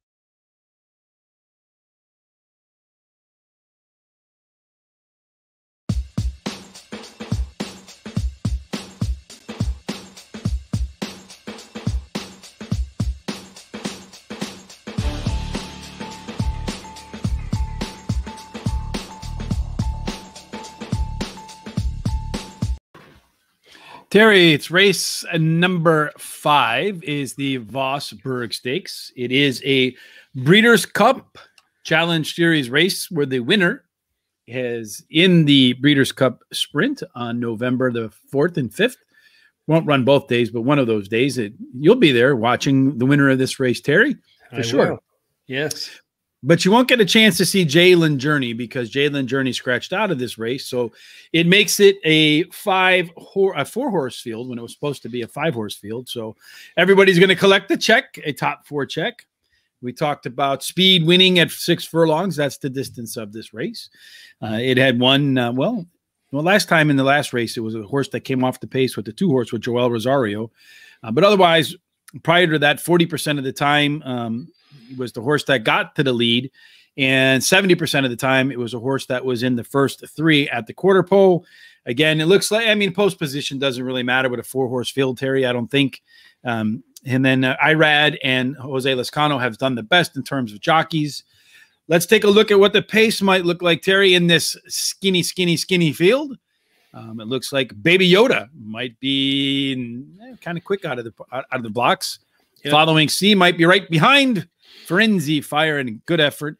I think Good Effort's probably going to chase the leaders too. I don't think he's going to be all the way in the back. He's coming in from overseas, and the commentary is track leaders. So led narrowly. So I think the 2 is more likely to be near the front than the back.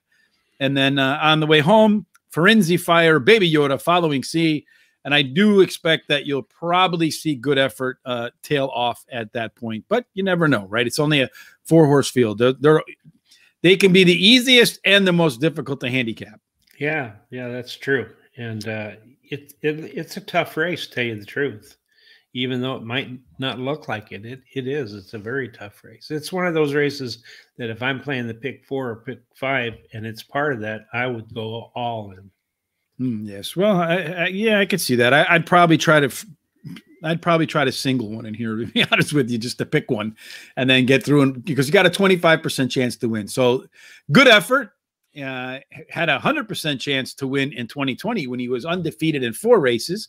2021 has not been the same sort of fortune for Good Effort, but that last race on the all-weather, it looks to me like maybe this horse might be more of a turf horse than a dirt horse, but it's tough to tell. I think it will be forwardly placed. I don't know that it'll be able to hang on at the end. Yeah, I don't know either. You know, to me, it's a mystery horse. As you said, it did really well in 2020. This year, not as good, but still pretty classy horse. Number 2 is Baby Yoda. This horse coming off an allowance. Broke its maiden claiming at a really low price there. It looks like maiden claiming $10,000 at Pimlico. So cheap winner there. Now it's running for a lot of money and a chance to run off to the Breeders' Cup. That's quite the ascension up the ladder to the highest last race speed figure, Terry. Yeah, it is. And it got a really good last speed rating. So He won. You know, he has the highest last speed rating in the race, and he has the best dirt speed, as fast as among the starters. They probably didn't know how good of a horse they had until they really started putting in these races. So I think Terry, me, you, Sean, and Tom should have headed over to Pimlico that day and bought this thing for Maiden Claiming 10. Yeah, we should have. we should have. Interesting to note here, Terry, if you recall when we had on Steve Matthews from Newsday a couple of weeks ago, and again, this is why tuning into those Players Edge podcasts can be extremely useful. He mentioned that when a horse runs a speed figure, if you remember this, higher than any of the, well, he specifically mentioned late pace figure, but higher than any of the other pace figures that it ran in the course of the race, that is a pretty good tell of a horse that's probably going to run very well here too. So we shall see if that plays out today with Baby Yoda. Number 4 is Firenze Fire, Terry. The last time out, this horse tried to eat the other horse, right? That's right. He was being pretty competitive. He was pretty pissed off the other horse was ahead of him, so he bit his ear. He bit the rein, started pulling out. He was mad as hell. He was. The horse was in front of him. So I wonder if jockey Irad Ortiz is going to keep him far, far, far away from any other horse. But last time, since his last race, he's headed to the track and put in just a really fast. I mean, 34-3, Terry, is a pretty good 3 furlong workout. Oh, absolutely. You know, that's great. So, and he ran second in that last race, even despite doing what he did. I think he would have won the race if he hadn't done that. Actually got a really good speed rating, 104. So this horse is very competitive. Yeah, it's going to be there. I like that. Savaged foe, bad. Yep. Yeah, I guess that's about right. Following C, Terry, this horse is making its 4 start off fillet off. Looks to me like the horse could possibly improve in this race. I don't know. I feel like 6 furlongs of shorter races are probably better suited for this horse. But a lot of times when a horse fades and then he follows up in the next race and you expect him to show a little bit more pace, he really doesn't do it. Yeah, that's true. But I go back to that race on June 3rd at Belmont. He got 108 speed rating, and he's got some really good workouts. He got a really good sharp 48-1 breezing. He likes to run either on top or just behind the leader. So, you know, I think this horse might be a mystery horse that upsets the apple crate. You think Following C might be the one, huh? Maybe. All right, Terry, it's time for the Terry Hollywood Hay and Rich's ranks, I guess. Rich's ranks, ice cold, superfecta in a 4-horse field. We got to predict this one in order from 1st to 4th. Terry, how are you going to go? I'm going to go with the 5, 3, 4, 2. I'm going to go 3, 4, 2, and 5. We'll see if that reversal plays out where the last race speed figure tops the any kind of figure that the horse put out in the race before, Terry, during the inner race. And we'll find out how it lines up when they go official to see if either Terry or I can hit the superfecta, ice cold superfecta. See you when it's official, Terry. Yeah, we'll see you then.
Indeed, the 5-horse does pull off the upset, Terry. Yep. Yeah, I kind of liked it. I had originally wanted Baby Yoda, but then I kept looking and looking, and I loved that race back at Belmont, 3 races back. And if you look, it had one of the highest speed ratings. And the only thing is I'm disappointed I forgot to go and change it in the contest. Oh, yes. Well, you're fortunate. Changes work for you. Changes don't work for me. So yeah, if I had changed mine around, they would have definitely messed it up or locked in whichever one I took off there. So speaking of the contest there, let's take a quick look at the standings in the contest right now. We'll look at the live results real quick. So if you're unfamiliar with what we're talking about, you can head over to Horse Racing Radar. Any Friday, Saturday, or Sunday, we have horse racing contests where there's real money at stake. Right now, Vincent Mazzotto is in first place with 21 points, followed by Joe Parado. And then from there, you got a trio of people. Larry Hudkins, Ricky Hartman tied at 20 points. And then a whole bunch of folks going down to 18 with so it's pretty much wide open for a lot of people with a chance to win. Again, every Friday, Saturday, and Sunday contest at Horse Racing Radar, along with some great content, great shows with Terry and I, Monday through Thursday. On Friday, Tom, I Love Carly, and we get together and we talk about the Breeders' Cup and Kentucky Derby stuff. And then Tom, 22-1 Tom, I've done better Tom, 55-1 Tom, Ever Evolving Tom. I think that's what I'm going to change his name to, Ever Evolving Tom. He and I do at 1 o'clock Eastern on Friday an international look at horse racing, and we did Hong Kong this weekend. 4 races. I did 3. Tom did 4 races at Hong Kong. You can find them at Horse Racing Radar. You can watch the show on Horse Racing Radar TV on YouTube. And if you have some insomnia tonight, or you wake up early tomorrow morning, head on over to your account and take a look at those races at Hong Kong.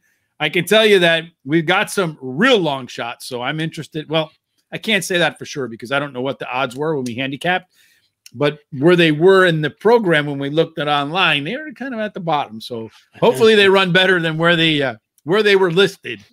Yeah. But they do a different thing over there, Terry, than we do over here. Every horse carries a different weight for the most part. Yeah. Mm-hmm. So they really try to, in the sense, handicap the race by making horses carry a certain amount of weight so they can even out the fields, I guess. Yeah. That's the thinking. And I think way back when, like in the 50s and before that, we did a lot of that too. And we've just kind of gotten away from that. So I think that might be a good idea for horse racing, because then you're not going to have all these really, I think what that would probably do, Terry, is in all likelihood, you wouldn't catch a lot of these 1-9 favorites anymore, because what would happen is those favorites would have to carry so much more weight than the other horse that it might give us some better payouts, some better odds. And, you wouldn't get some of these races where you just, you have, like I said, big time chalks finishing first, second, and third because they're that much better than everybody else. So it might be something to think about. Yeah. I actually remember horses carrying as much as 130 or 131 pounds back then. So. Yes, I could have ridden one when I was a freshman in high school. Not since. All right, Terry, we'll see what the situation looks like for the next race. It's 6 furlongs on the inner turf course. So a little bit different take on what we're going to be looking at. We'll talk about it 10 minutes to post. In the meantime, we hope you continue to enjoy the interview with Todd Schrupp. We'll put that up in just a second. All right. See you 10 minutes to post, Terry. See you then.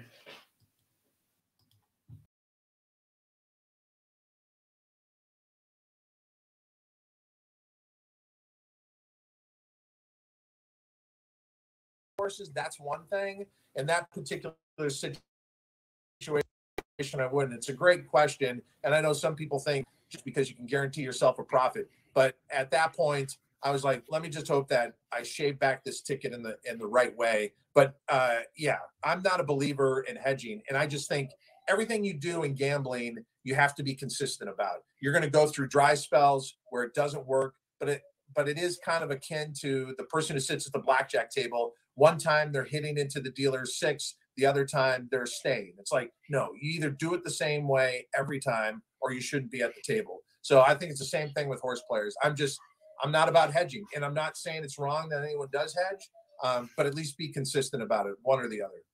Yeah, exactly. Then my other question is, I've gotten to know a lot of jockeys, trainers, and stuff, setting up guests and stuff. And you obviously have. Can you throw somebody out there that's like one of the nicest guys or most interesting guys you've met that's not obvious? Like, well, that's the thing, is that when you look at horse racing and the trainers that we get to talk about, I think there's just a list of trainers out there that, if given the shot, would absolutely be fantastic and have as much success. And I think that applies to a lot of sports as well. You just need to have that opportunity. For the longest time when I was in South Florida, and I still maintain this, when people talk about, oh, what's the best jockey you saw, they expect you to answer a name that everybody knows. Abar Koa was one of the best jockeys I saw in my time in horse racing, but most of the public doesn't know Abar Koa. And then unfortunately an injury brought that to an end. And that's what I love about the game. When you follow your circuit, there are guys where you're like, that guy's as dependable as anybody anywhere in the country, but they're never going to be someone who rides consistent grade 1 winners. So I think every circuit has that type of horseman or horsewoman. And something we had talked about or on the Q&A, when I was at Canterbury Downs in Minnesota, I was just starting out in horse racing. And then it turned out it was a launching point for so many great riders. Mike Smith coming up from New Mexico. He was a 20-something nobody knew about. Donna Barton Brothers was an apprentice who rode one of the best horses we had there in Oyster Flag. And then obviously she went on to a great broadcasting career. And I look at the horses that came through there. I look at horses that will never be recognized as the greats within the division. But I think at the time and what they did, they were great to me. Like Dr. Who was one of the best sprinters in the Midwest I ever saw. But he never went out to California. He never went out to the East Coast. He just stayed in Nebraska and Minnesota and maybe down to Arkansas a couple of times. I would say that there are names on every circuit that don't get enough publicity and that I'm ultimately impressed with. And it's a pleasure to cover them. And, you know, I mentioned this in the Q&A as well. When I worked at Canterbury, I worked at the customer service center. So I wore a red jacket and people would come up and go, where do I buy a hot dog? And I tell them where to go. Where was the bathroom? I tell them that. What about the phone? Well, back then they had pay phones and they turned them off once the races started. So you had to send them security. But Steve Asmussen would hang out there. Nobody knew who Steve Asmussen was. And then now he's turned out to be this Hall of Fame trainer. I guess my overall point is, in the sport of horse racing, every circuit to this day has someone who's on the ascendancy or someone who is fine being the big fish in the small pond. I worked with him. He now obviously works on other broadcasts right now, but I've always thought Tom Amoss is as good of a horseman out there as anybody. And for the longest time, Tom Amoss described himself as a ham and egger stable. And he was going to just make his living through the claim box, point towards the fairgrounds.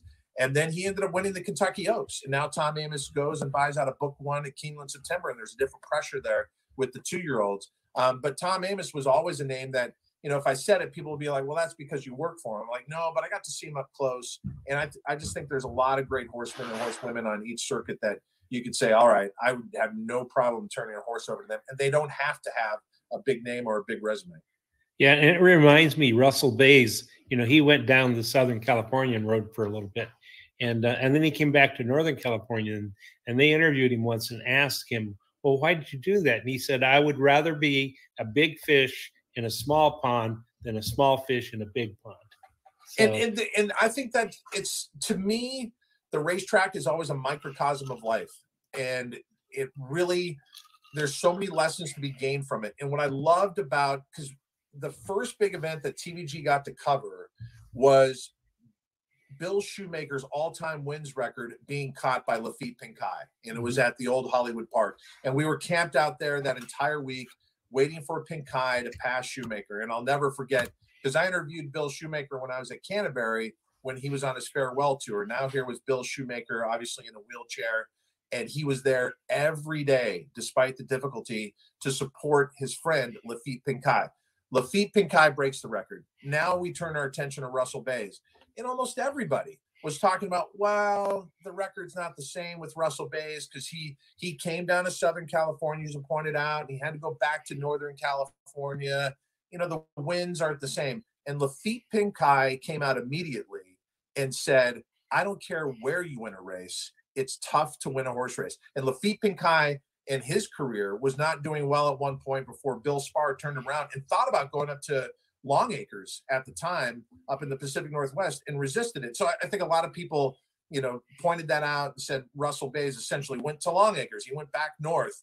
But when Lafitte Pinkai went out and did that, to me, it was showing a class that I hope always exists in the sport. There was Shoemaker supporting Pinkai. There was Pinkai supporting Bays. And I love the symmetry about our sport. And I love the classiness of it. I'm glad you brought that up. To each their own. And the bottom line is, we know it as horse players, it's hard to win at the game. So the same applies to riding winners. I don't care where you win a race, it's tough. It's tough. And so I was glad Lafitte Pinkai set that aside early when Russell Bays had that march to the record. You mentioned winning a race is tough, but one of the things you mentioned in the Q&A is that understanding the condition book was something that's you find to be very useful in your handicapping. I would say probably 99% of handicappers go to the track, have no idea what you're talking about in terms of understanding the condition book. Can you kind of explain that a little bit so that folks might be able to start implementing that in their handicapping as well? It's gotten a lot harder. There's more conditions now, and crazy conditions. For those who have been around the game for a while, we couldn't imagine a condition where horses that haven't finished first, second, or third, or an exception is because they're a California bred or wherever you are in the country, the conditions have gotten more difficult. And I think it's led people astray from one of the great truisms in the sport. And, you know, to me, yeah, the idea that pace makes the race is one thing, but anybody can look down and try and make their judgment on pace. To me, class is one of the great truisms that hasn't changed over the years. Do we live in a different world where there are trainers that pull off some miracles and they claim horses for 10 and then bring it back for 40? Or there are trainers who are claiming horses for 40 and dropping them right back down to 20? That's not how I grew up, but you have to adapt. But I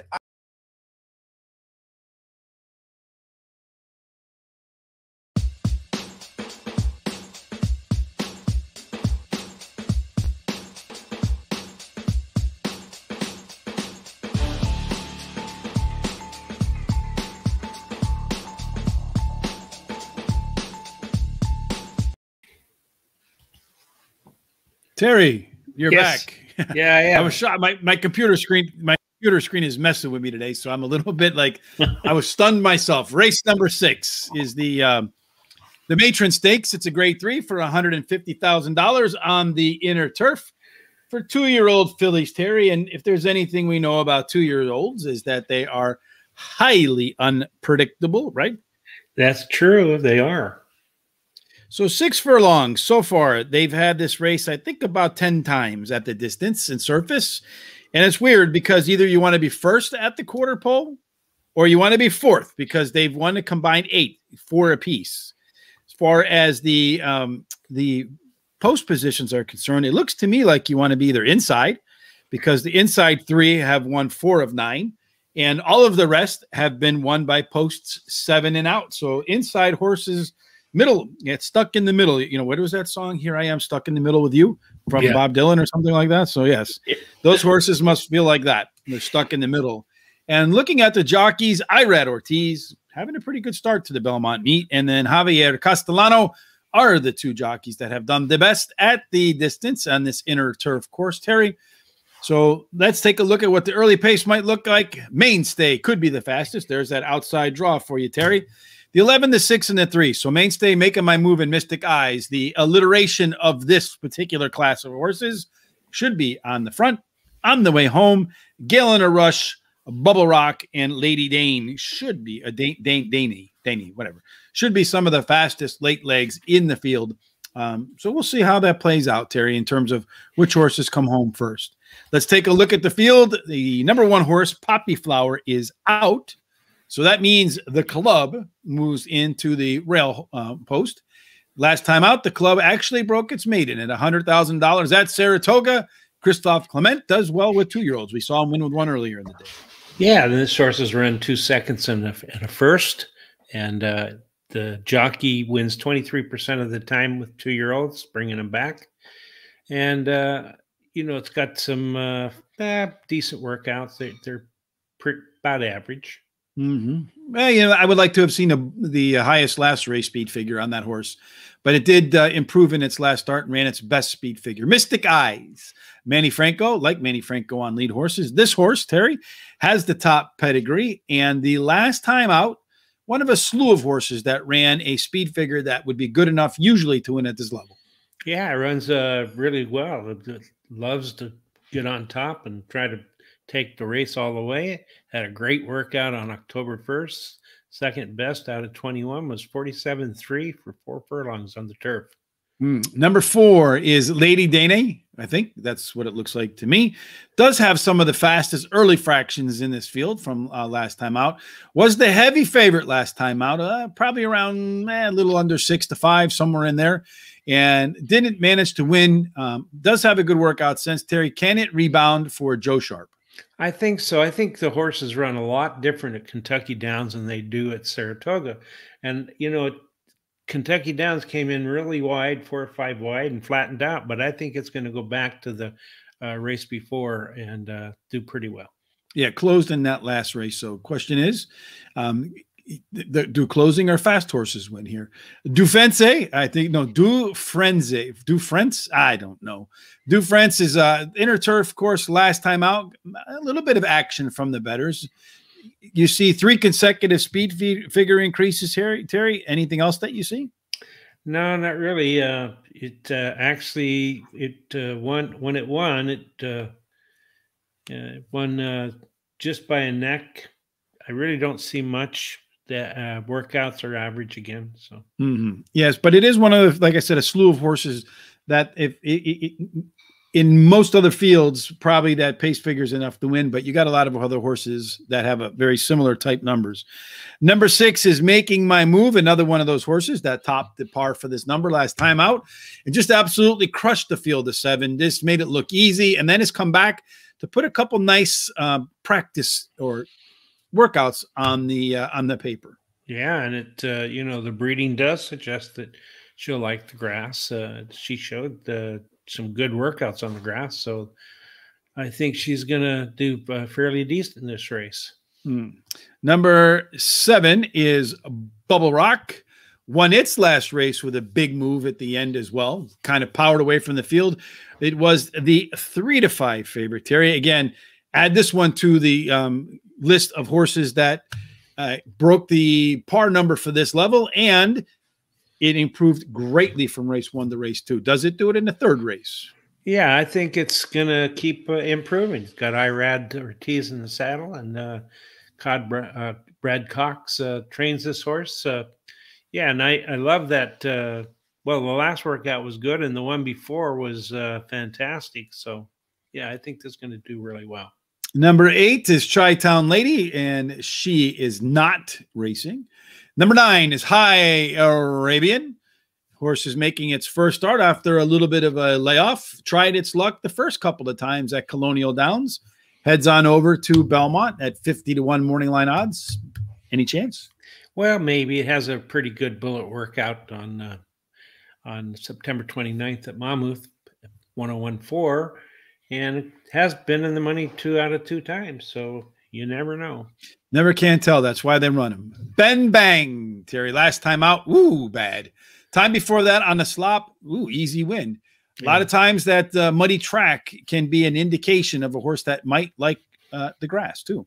I agree, and I like the fact that they're cutting it back in distance because it didn't look like going that far. So yeah, it ran for $300,000 last time. This time running for half of that amount at $150,000 being the prize pool. Mainstay, Terry, number 11 on the all the way outside. As I mentioned already, Mainstay is likely to be one that can get on the gas early, Terry. Some okay works at Parks since its last race. You think Kendrick Camouche can get him out? He might be able to. You know, the dam's produced a turf runner already and could improve by going a shorter distance. Yeah, this horse ran for $200,000 last time, so a little bit of a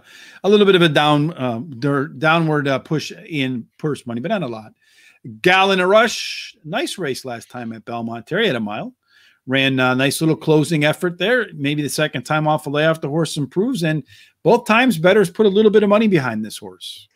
Yeah, and it actually it was first through disqualification last time, so it's 1-for-1 at Belmont, and it's got a good workout on October 1st in preparation for this race. 4 furlongs, 49 and breezing. So, well, I promise you, I'm not going to change my picks this time, Terry. So, what are yours? Well, I originally wanted the 1, but the 1's been scratched. So the trainer changed your picks for you. That's right. All so right. I'm going to take the 7 with the 2, with the 3, with the 8. 7, 2, 3, 8. And Terry, I am going to go 3, 7, 6, and 4. We'll find out how they line up when it's official, Terry. Hopefully, we see the 3, maybe the 7 in the winner's circle. We'll find out when it's official. Okay, sounds good.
Well, we could have had that 12 in there and make up for that because it was the highest last pace figure horse that we had.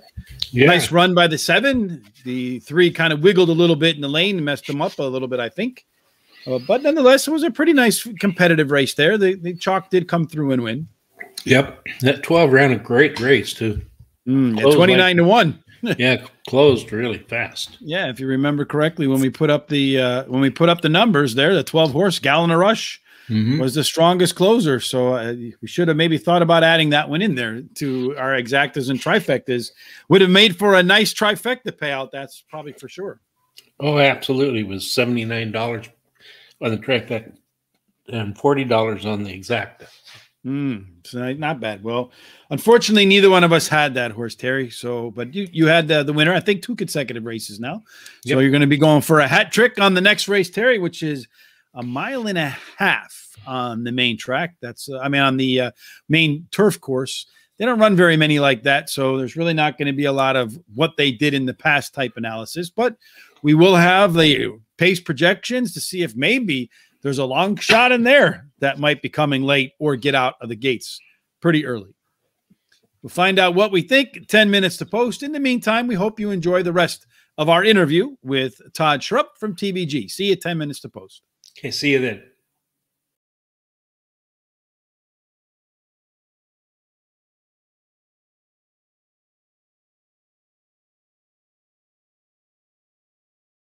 Getting too in the weeds for a lot of people. Allowance Company never won 2 lifetime.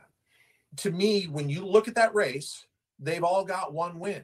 And it's essentially looking at that 1 win, how long it was ago, what type of company it was against, where it was, and you can already start to eliminate the field.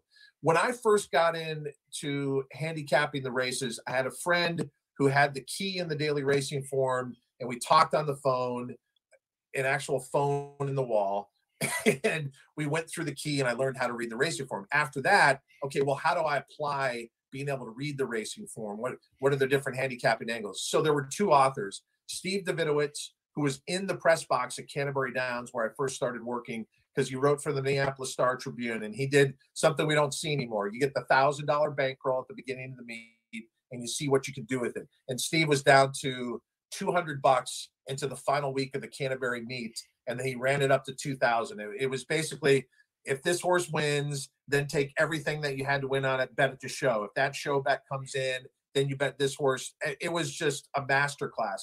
But I got to know Steve Davidowitz after reading his books, and his cornerstone book, Betting Thoroughbreds, still stands up to this day because it takes a lot of those bedrock principles.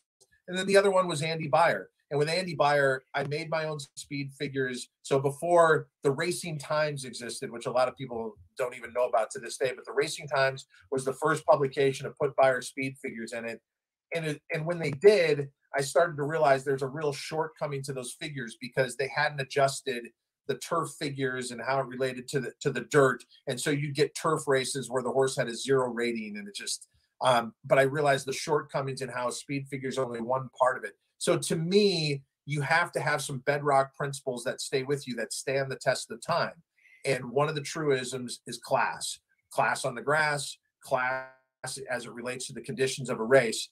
And so I think for most of the audience, if you want to see a great demonstration of how class can make a difference, the next time you see a true never won 2 lifetime race, no exceptions, just all one-time winners, Allowance Company never won 2 lifetime, go through, handicap where they broke their maidens. If one broke theirs in maiden 40, another broke theirs in maiden special weight has the advantage. If one broke their bottom of the maiden 20, the maiden 40 has the advantage. Start to eliminate that way. And you invariably see that the winner will come from that group of horses that you've handicapped in that never won 2 lifetime, that have the class in there. So reading the conditions and understanding why a horse is eligible, why a horse is not eligible is very important. One other example I would point out would be an optional claimer.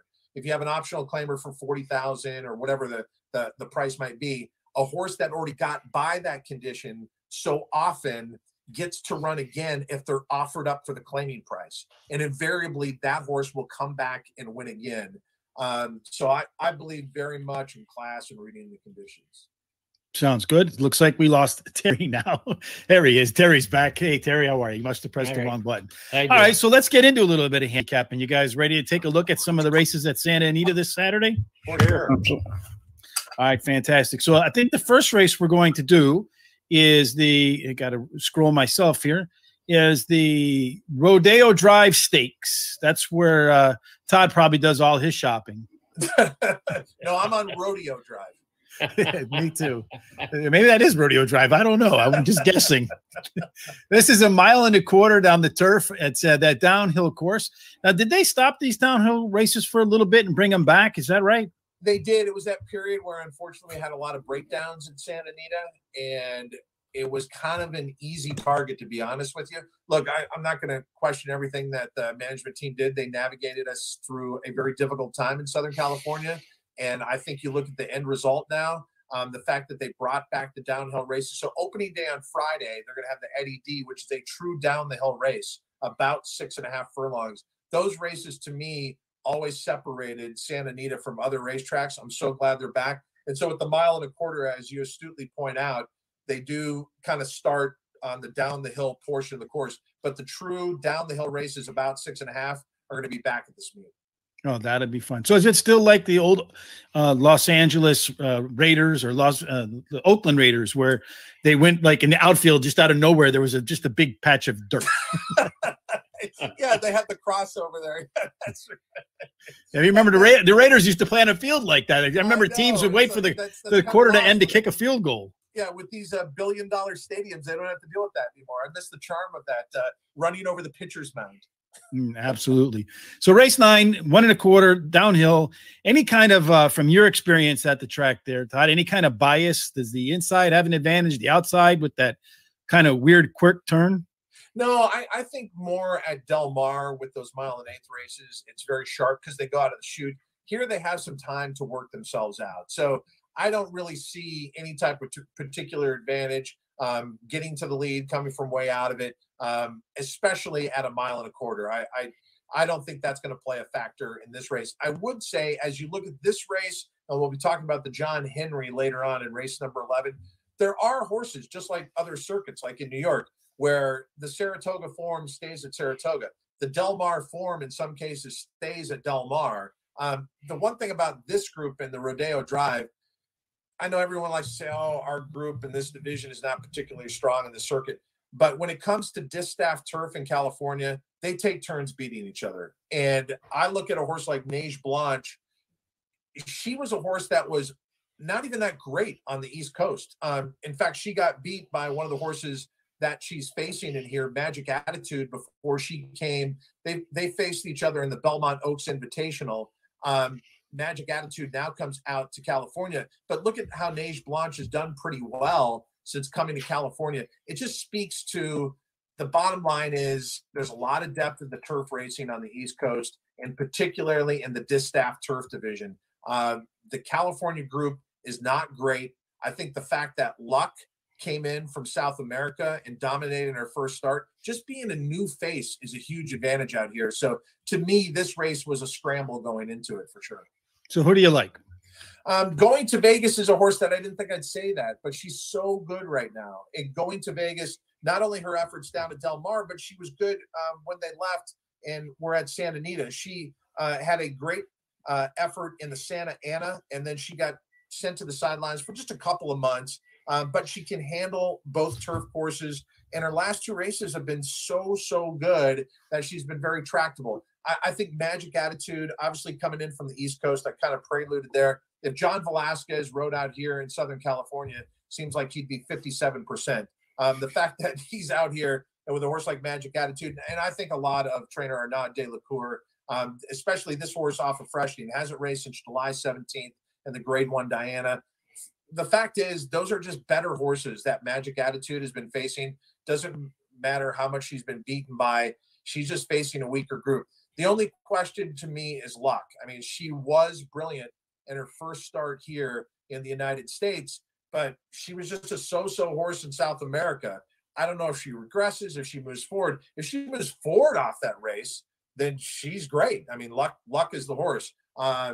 and she's probably got a better future than the show did. I actually thought that was actually one of the better shows about horse racing before it got canceled early. So I've been trying to be going to Vegas the last couple of starts. I'm not going to try that anymore. So I've got number 4 going to Vegas over Magic Attitude, number 7 coming in from the East Coast, and then just wondering about the 8 Luck off what was a spectacular U.S. debut. Tom likes the Invaders, the International Invaders. Tom, you like Luck, or are you going somewhere else? Well, I picked Luck for second, but I went with Fast Jet Court as my top pick. Had some trouble in the last race. Finished 4th. It was running at the end. I like that.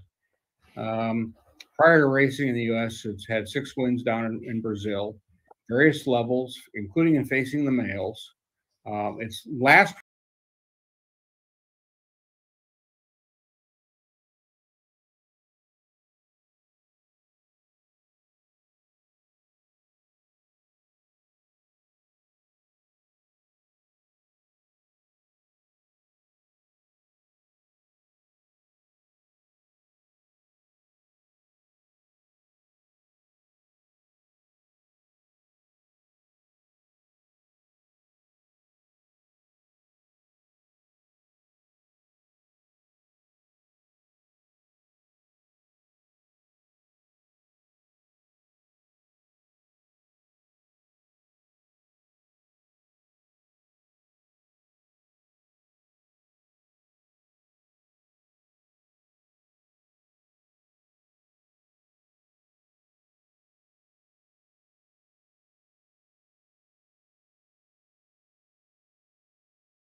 We're at race number 7, Terry. It is the Joe Hirsch Turf Classic Stakes. It's a grade 1 for $500,000. It's a mile and a half, as I mentioned, coming out of the last race, number 6.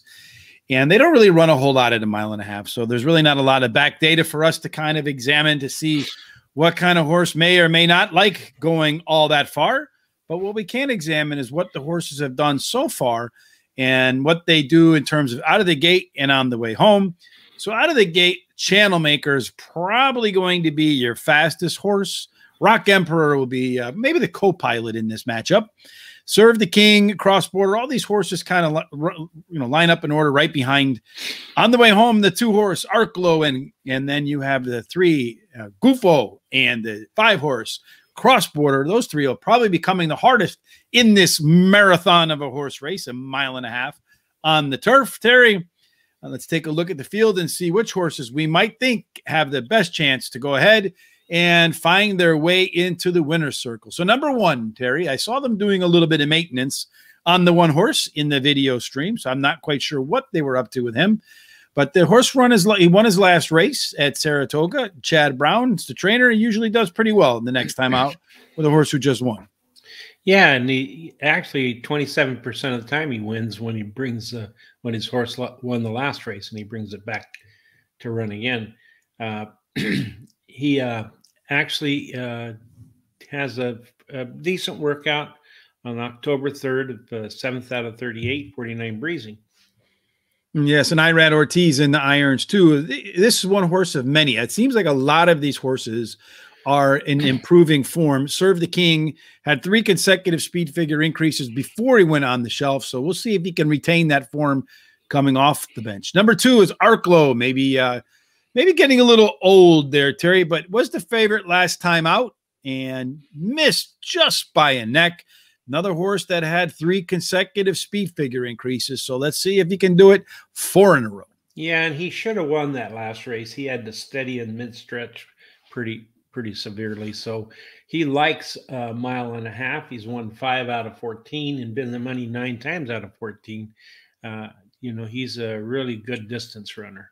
Yes, and that last race, too, that he was in was for a purse of $1 million. So cutting it in half today. Gufo, one of my favorite horses for a name after that. What was the one today? The super blood-sucking werewolf or something? Yeah. But anyway. Who broke last? Yes, well, I mean, it happens. Gufo is, last time out, ran a big number. I wonder if maybe there's a little regression coming, but it was at a mile and a half, and Gufo's done this mile and a half thing a couple of times, and he's done it well. Oh, yeah, and he likes Belmont Park, too. He's been in the money 4 out of 4 times, winning 2 of those. And that last race was a really good, strong mile and a half. So, I think he's I don't see any regression for him. No, I mean, second start off a layoff. Looking back in the past performances, it looks like Gufo does have a tendency to improve next time out. Here you have Rock Emperor, as I mentioned, another horse that's got 3 consecutive speed figure increases. Last race speed figure was really nice, not too far. I mean, raced against some of these last time out, finished 4th. Maybe a little bit improvement coming this time around. What do you think? Yeah, he's going to take blinkers off the trainer, and anytime he does that, he wins 32% of the races. So, and he had a fairly decent workout on October 2nd. He ran 48.2 for 4 furlongs. It was the 4th best out of 15. See if he can indeed make it 4 speed figure increases in a row. He's going to need to do that. Cross Border is another one of those up the speed figure scale. This is the 4 start off a layoff. Hasn't had the most luck at Belmont. No, he's only been in the money 4 times, never has won there. So that's true. And he's never won at this distance. It might be just a shade too long for him.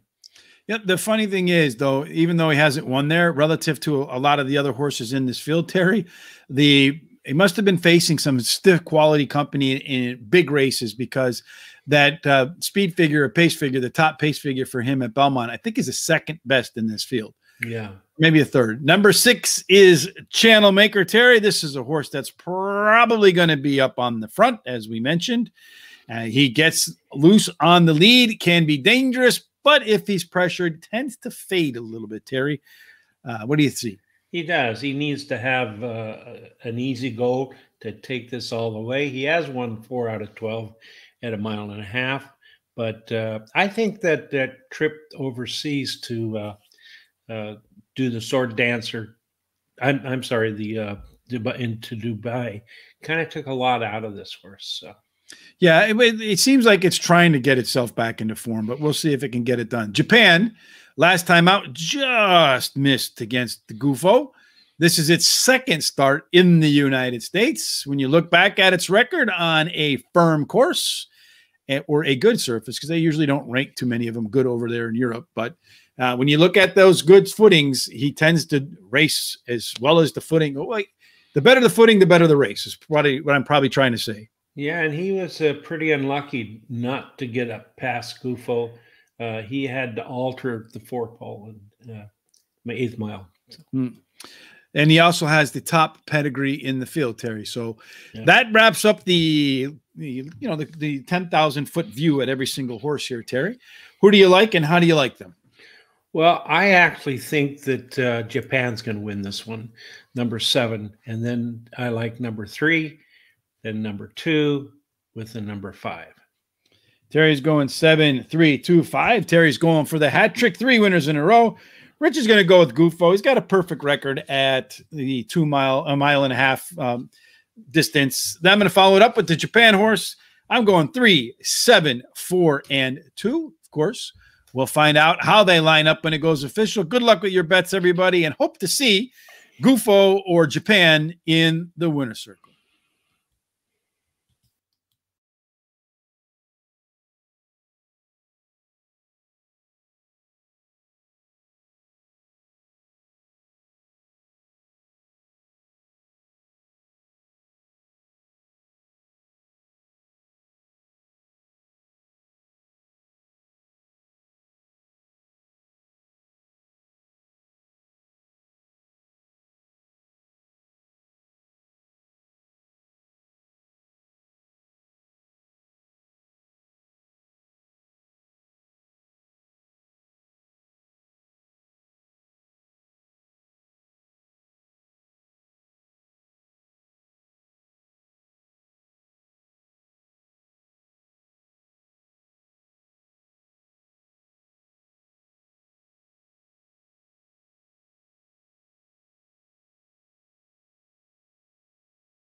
It was an interesting ride on Arklow to me, Terry. Yeah.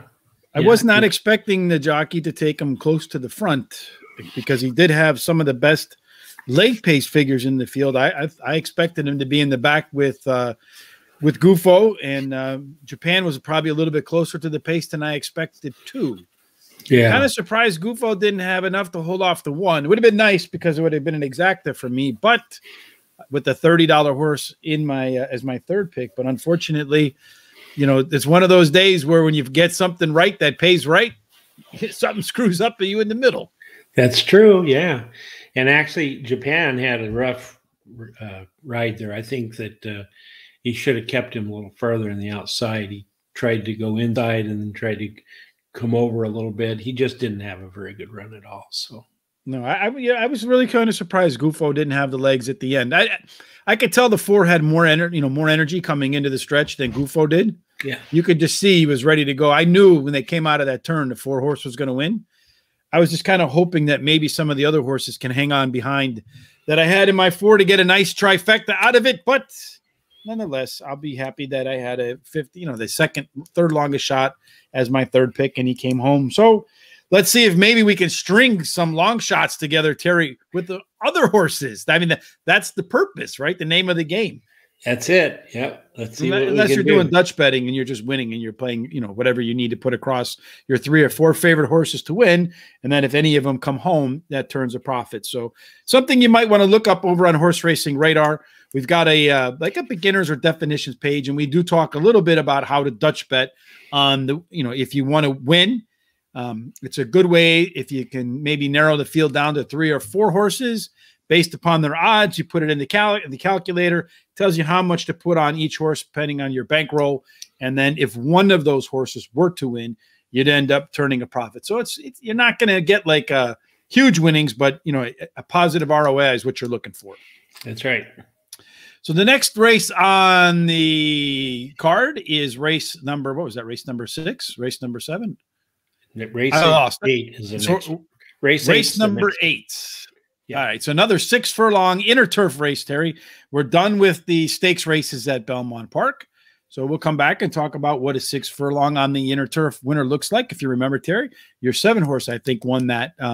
Was that the last 6 furlong on the inner turf? And he kind of rated, and we mentioned before, outside horses that have a little bit of a late punch tend to do the best. So I think that's probably what we'll see again in race number 8.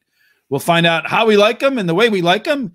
10 minutes to post. In the meantime, I'm going to put up an interview Terry and I did in our Horse Racing Today show with jockey T.D. Houghton, Touchdown Terry, who's coming back to the track after a rough spill and some damage to his face. So we wish him nothing but luck on Monday. He's got 2 routes, but please enjoy this conversation with Terry. I thought it was a good one. Terry, what did you think? Yeah, I did too. Yeah, I enjoyed it very much. Here you go, folks. Enjoy it. We'll see you 10 minutes to post. Okay, see you then.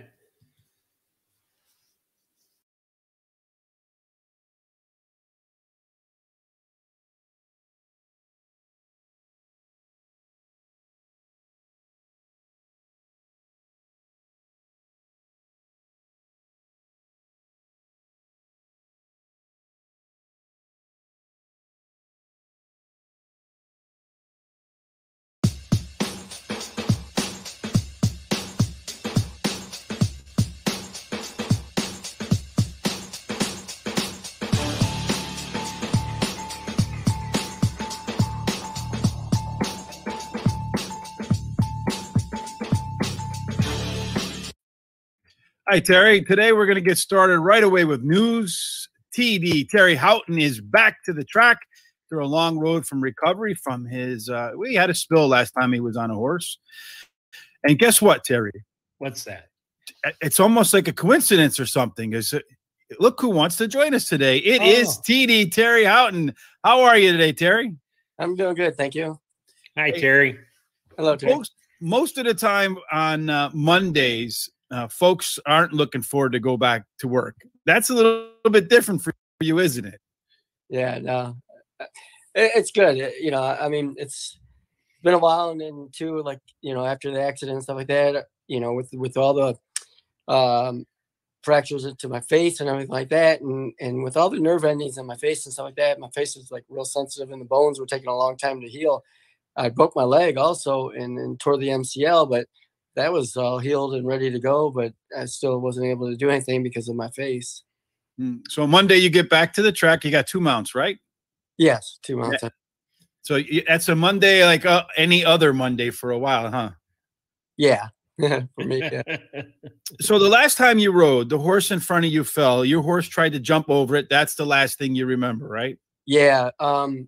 That's all I can really remember. I remember you were just getting to the turn and I moved to the inside because another horse, I was actually really wanting to stay towards the outside, and another horse that was on the inside, he drifted out to the outside, and I was, the horse that I was on, I was going to try to, make a run at it, and I didn't want to lose too much ground because he wasn't, really probably the best horse in the race, but so I would need every advantage that I could get. So going to the inside, thinking that I could save some ground, maybe I'd be able to maybe even get a check or, hopefully win. But so when I moved to the inside, unfortunately, the horse that was on the rail on the inside just took a bad step because he got back up, they said, and was okay. He didn't break his leg or anything. He just hit a hole or something and fell. And my horse, I felt my horse like getting ready to jump him. And then next thing I know, I mean, he must have hit him, or the horse, they said, was starting to get back up. And my horse like plowed into him, and then he flipped over him and stuff like that. And the worst part about it was my horse ended up breaking his back, and I landed next to him, and I was unconscious on the racetrack, laying next to him, and he, trying to get back up, but his back legs weren't working, and with his front legs, he kept kicking me in the face with either his knees or his ankles. It wasn't his hooves because my face wasn't like cut up, but it was like beat up real bad, like everything was like broken. So then you woke up in the ambulance, right? Yeah, because I remembered like a little bit of it. The only thing I do remember, like I was being on the racetrack and stuff like that, when they were putting me into the ambulance, I remember Israel Flores, a gentleman that works for Bob Gorham, his assistant. He was on the pony. When he saw the horse go down, he knew it was, me because of the silks and stuff.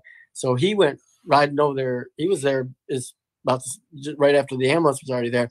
And him and the person on the ambulance, it was a female, they went over and pulled me away from the horse because they could see that the horse was hitting me in the face and stuff like that.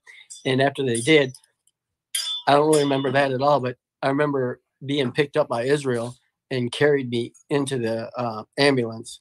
And then being in the ambulance, I only remember some things. Like I remember when they ended up driving back over around by the jocks room, and then there was like all kinds of people. I remember my valet was standing there, and then a few other the pony people and stuff like that, and some of the, I think, horsemen, some of the trainers and stuff. But a lot of that I don't remember. I remember waking up in the hospital, and then the first person I ended up seeing was was Eric Barbran, actually another jockey. He came in there to see Luan Machado also, because they were good friends and they had the same agent. But he ended up coming into my room, and and when I saw him, he was the first one that I talked to. And then the next person I saw was Joe DeLuca, was one of the stewards. He came back on me and Machado. So when you wake up in an ambulance or in a hospital, you're not quite sure how you get there. You're like, oh man, not again. Yeah, no, I remember like my face, it was hurting so bad. Like just the pain was like unreal. And I remember, that's one thing I do remember. I remember asking for ice because I wanted ice because my head and my face was hurting so bad. And, but not realizing, I didn't even know like how bad it was until after, I think as my daughters and stuff got there and they showed me the pictures because I didn't even realize how bad it was until I saw the pictures of my face. Speaking of family, through the recovery, it seems like from reading the nice 3-piece articles that Sean did on you, your family was a huge part of your recovery. Tell us a little bit about that. How important have they been? Yeah, especially my daughters, both of them. They came, and they, like, after I got out of the hospital, they were there every day. I was in the hospital too. After they found out I got hurt, they drove from Kentucky and came there to see me, and even their grandma, my mother-in-law and my ex-wife, she came, and then my family too. My dad was there the first day, but my daughters, they took turns after I got out of the hospital. They stayed like during the week. My daughter Ashley, she would stay with me during the week, and then my daughter Alyssa would come on the weekends, and they would help like do all my, take care of me and like take me to my all my appointments and stuff.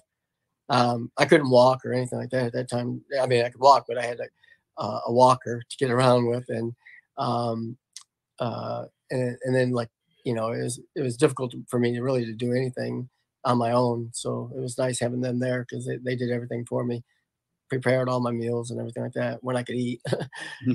So how sick of you are soup and Jello and all that kind of stuff? I know, really, and that's all I could eat. Like still, even now, it's crazy because the way my jaws and stuff like that are, it's hard for me like to chew anything that's too hard. And so like still, even to this day, they told me in July I'd be able to eat normal again, but they're wrong. I still eat like pretty soft foods and stuff. So with a walker and having a hard time chewing, sounds like you're going to get a taste of what it's like to be old like Terry and I.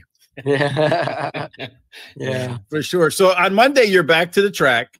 And if you win, do you have anything planned for the winner's circle? You're going to have like a Tiger Woods Masters moment, like, yeah, or it's going to be a little more like Emmitt Smith when he scores a touchdown. Just hand the ball to the ref because you've been there so many times before. Yeah, probably. Yeah, more like Emmitt Smith, probably. All right. I don't know. I mean, it would be great. I mean, but I'll just take it as it comes and see what happens. Hopefully, if I can get lucky, that'd be great. Well, I can tell you the whole Players Edge and Horse Racing Radar Nation will be pulling for you to win. And I know you're going to look a little bit better pretty soon when you're in the winner's circle because you'll be sporting some really nice new pants, right? Yeah, they're coming. I spoke with the gentleman yesterday. He said he was going to get them in the mail today. So I'm hoping, maybe if they're here by Monday, that'd be great. I can wear them on Monday.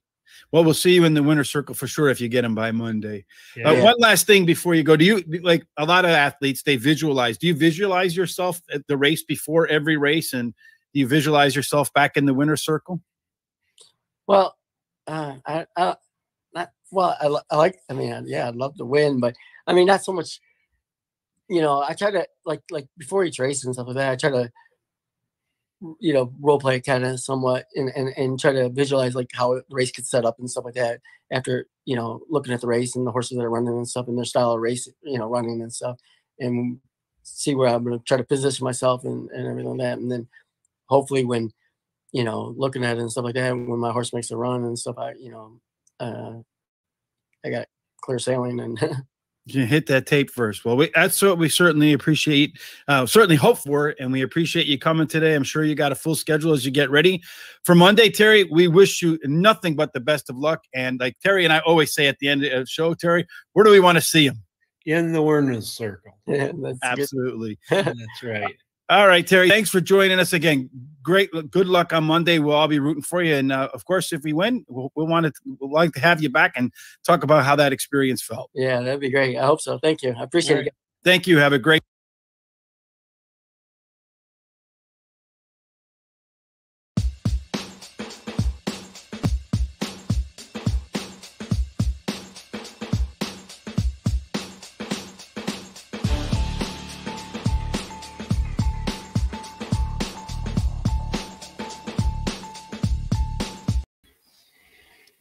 Terry, watching that interview again, I didn't realize how, because when you're doing it, you are paying attention, but at the same time, you're not, I'm not going to say you're not paying attention, but you're just kind of processing all the information as it's coming in, and you really don't have a chance to reflect. You know what I'm saying?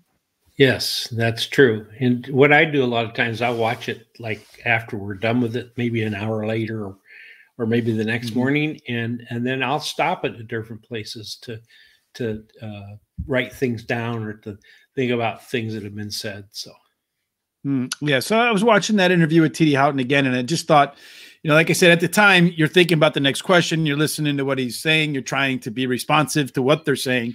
So I felt like after watching it, that was a good interview. We really wish him well, and that's the kind of stuff that you and I try to do on the Horse Racing Radar Today, Horse Racing Today show every Monday through Thursday at 1 p.m. Eastern time on the Horse Racing Radar channel. But today, Terry, we're talking about horse racing at Belmont. Race number 8, 6 furlongs on the inner turf. As we mentioned before, it's kind of a weird thing. You either want to be first or you want to kind of be fourth. I think, if I remember, the 7th horse was, I think, around 4th or all the way around the track last time out. So, yeah. Looks to me like you either want to have a inside post or an outside post because, again, we talked about the inside 3. They won 4 of 9, and all of the others were from post 7, 8, and 9. So here I am again, stuck in the middle with you, as we talked about. A little bit of a Bob Dylan reference. Irad Ortiz and Javier Castellano have done the very best in the early part of the Belmont season at 6 furlongs on the inner turf. Terry, let's see how they're going to break from the gates. Who's going to be the fastest on the way out, and who's going to be the fastest on the way in? On the way out, we're looking at Phantom Smoke. And that horse, honestly, Terry, though, if you go all the way down to the 2, from the 3, the 8, the 10, the 6, the 1, and the 2, all of those horses, their numbers are almost identical. So any one of those horses can probably get the jump. I mean, normally the horses on the inside, if they're all about the same, get the jump on the horses on the outside. So in all likelihood, you'll probably see the 1, 2, or 3 take the lead. On the way back home, Neuro has a little bit of an advantage over Uncle George. Everybody has a crazy Uncle George, right, Terry? Yeah, they do. And he's usually crazy too. Yeah, not in like the derogatory sense of crazy, but like in the outlandish personality type of crazy. Kind of fun though. Yes, indeed. Then the 5, 8, and 2 have very similar numbers coming in, Terry. So should get a pretty interesting race here. I think you got a lot of early speed. You have a lot of horses that are a part of that early speed that have a chance to stay up there and maybe close out this race. Again, you want to be first or fourth. So when they come out of the gate, look who's first, look who's fourth. One of those two is going to be your winner. That's right. So as we run down the field, the first horse, Terry, is Volkert. What do you think of Volkert? Not a lot. Volkert won its maiden race and hasn't done anything since. So was bumped in his last race on 5.5 furlongs. The workouts have just been average. It's one of the few in the field. I think about 4 or 5, Terry, that are running for a slightly lower purse than it ran last time. That's about the only thing. You did mention that it has a good, that one race back there at Belmont. The second start was at Belmont, 7 furlongs on the regular turf course, but it had some of the best fractions when it ran in that race, early fractions. Number 2 is Samay, maybe, I don't know, something along those lines. Nice little close last time out at Presque Isle Downs, but that's an all-weather track. Has run very well, Terry, on the off course with 2 wins and a second. I do kind of like that horse that runs well on an off track, trying to grass for the first time angle. Oh, that's true. It comes, most of what he's done has been at Finger Lakes. He won, 3 races there beginning of his career or during his career. But he hasn't done much except for the last race. He really kind of improved. And the trainer wins 17% of the time when he brings the horse back to an allowance race. Yeah, I think you're going to see him run better than those 15-1 odds, Terry. Those, a lot of times, if you're looking at a horse that's making your first time start on on grass, take a look at those all-weather numbers and look at those off-track numbers. They're usually a hint. That's not not absolute, but a hint that it may like the grass, and he's done well on both. Just hasn't run well on dirt, I guess, apparently, or as well. Phantom Smoke, Terry, has the top pedigree score, was the favorite last time out, missed just by a half a length, Terry. Is this start going to be the one that he doesn't miss by a half a length on? Well, I think he's got a really good chance. He got Joel Rosario in the irons. And if you look back, he ran a good second last race. And, of course, his maiden race, he won. But you look at that middle of the race and you go, wow, what happened there? Well, he hit the gate coming out of the at the start, and he was 4 wide coming into the stretch. So he had kind of an excuse for that race. Yeah, neither one of those things are typically the best strategy to get to the winner's circle. No. Number 4 is Masked Marauder. We'll see a lot of those in a couple of days, a couple of weeks on Halloween, if we're allowed to Halloween this year. I don't know. Are we allowed to Halloween? Is Dr. Fauci giving us permission to Halloween? I don't. But he's dropping a little bit in class, but he's got a second and a third 2 times over the Belmont turf course. That's true. And he's actually this year had a win out of 4 races and a third, so 50% of the time in the money. And actually, he's been 6 times out of 9 in the money, so he's been a fairly consistent horse.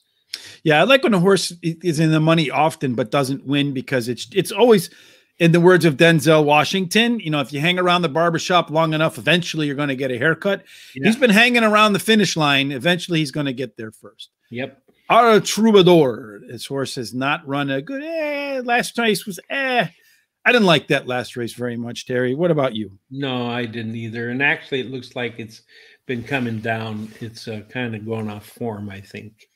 Well, the only positive I see, Terry, if you look back at its previous races, sometimes in the second start off or layoff, it does improve. And it looks to me like anytime he's done any good work, it's been at Belmont. He's got 2 wins in 19 races. Both of them came at Belmont. He's got a second and 2 thirds. So 5 of his 8 runs at Belmont have ended in a check. Yep. Number 6, More Like It. I want More Like It. First time after being claimed for Karl Broberg. That's a big angle for him at some other tracks. I don't know how big it will be for him at Belmont. Yeah, I think the shorter distance may help. And actually, the workouts are just average. So he's not having a great year this year. He finally ran 3rd last time out. So we'll see what happens today. Yeah, like at some tracks, I think if I see his name, Karl Broberg, I think of like Sam Houston down in the Texas area in that. Mm-hmm. And then first time off a claim down there, it's a huge number for him. He wins at about 24, 25%, but not so certain that you're going to see that at Belmont, but he's got a good eye for it. Number 8, because 7 is scratched, is Sheriff Bianco, Kendrick Caramouche on a fast horse. He does have the fastest fractions that any horse has produced in their last 10 race. One of the top last race speed figures, and last time out won nicely.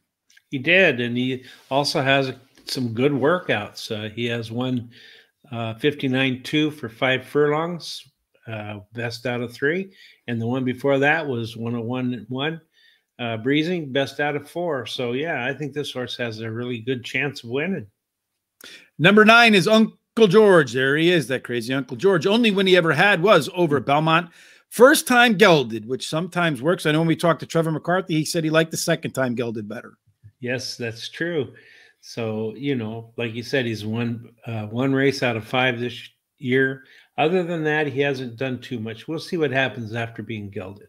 Yes, he's carrying some of the most weight too.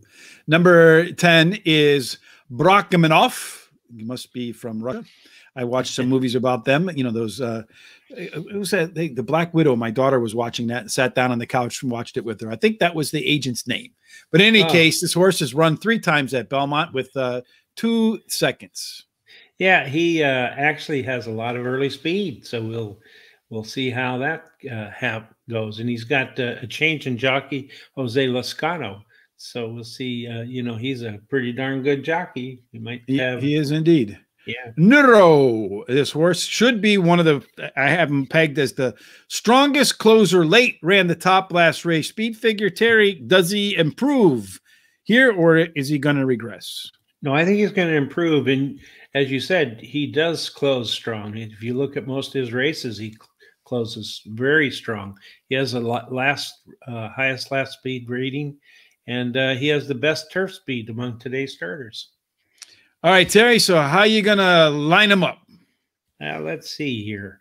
I like the number 8 with the number 3, with the number 11, with the number 4. So we have the same first 3 horses in the same order, Terry. I have 8, 3, 11 as well.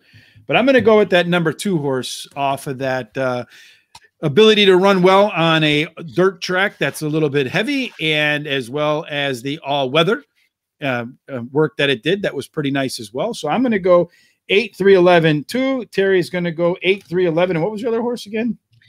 8, 3, 11, 4. 8, 3, 11, 4. Well, we both at least want even number. We'll see how they line up when it goes official. Everybody, good luck with your bets. We'll see you when it's official and hope to see one of our horses. Well, the 8 in the winner's circle, followed by the 3 and the 11. That's right. We'll see you later. See you when it's official. Okay.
Just a transposition era away we were, Terry, from ice cold superfecta. That's right, but you still got it. Yes, the paid $70 for a dime. It did. I was surprised at how much it paid, but that was pretty good. Yeah, I was kind of surprised too. And if the 11 had somehow, honestly, when I watched the photo, I did not think that the 11 got up for third. I thought it was the 2 horse and the 8. I thought the 2 and the 2 and the 8 were battling for second. Yeah, so did I.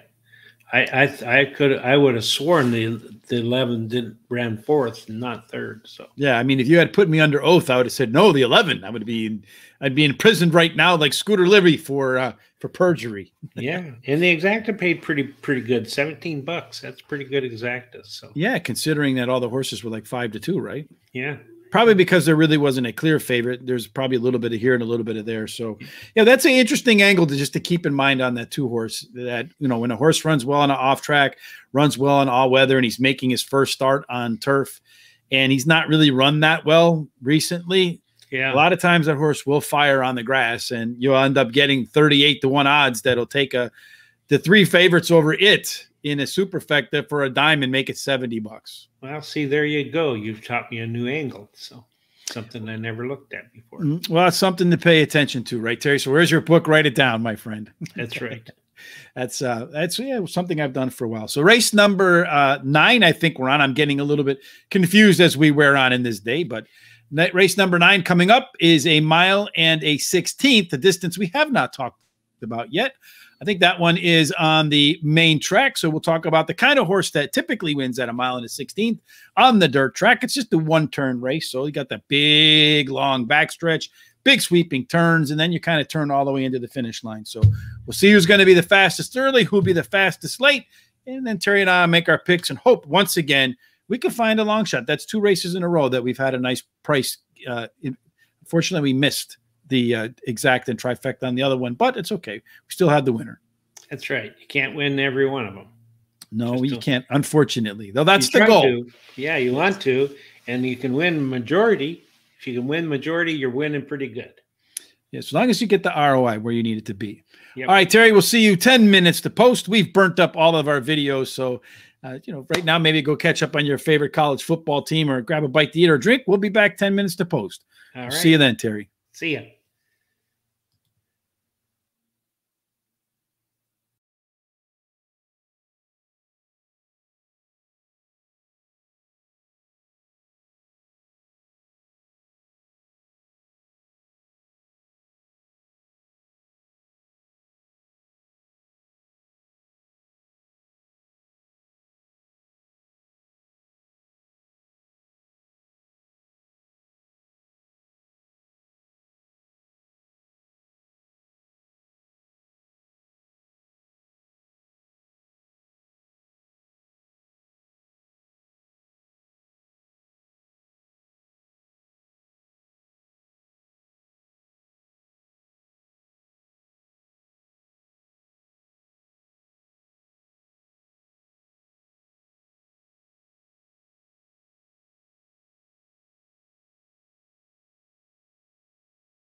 So Terry, race number 9, 1 1/16 miles for 3-year-olds on the main track. As I mentioned, you got that big long run down the backstretch in to that big sweeping turn, and then from there you got to come out of that turn, and then a short little bit of a front stretch to the, it looks like a short, maybe middle length front stretch to get to that winner's circle.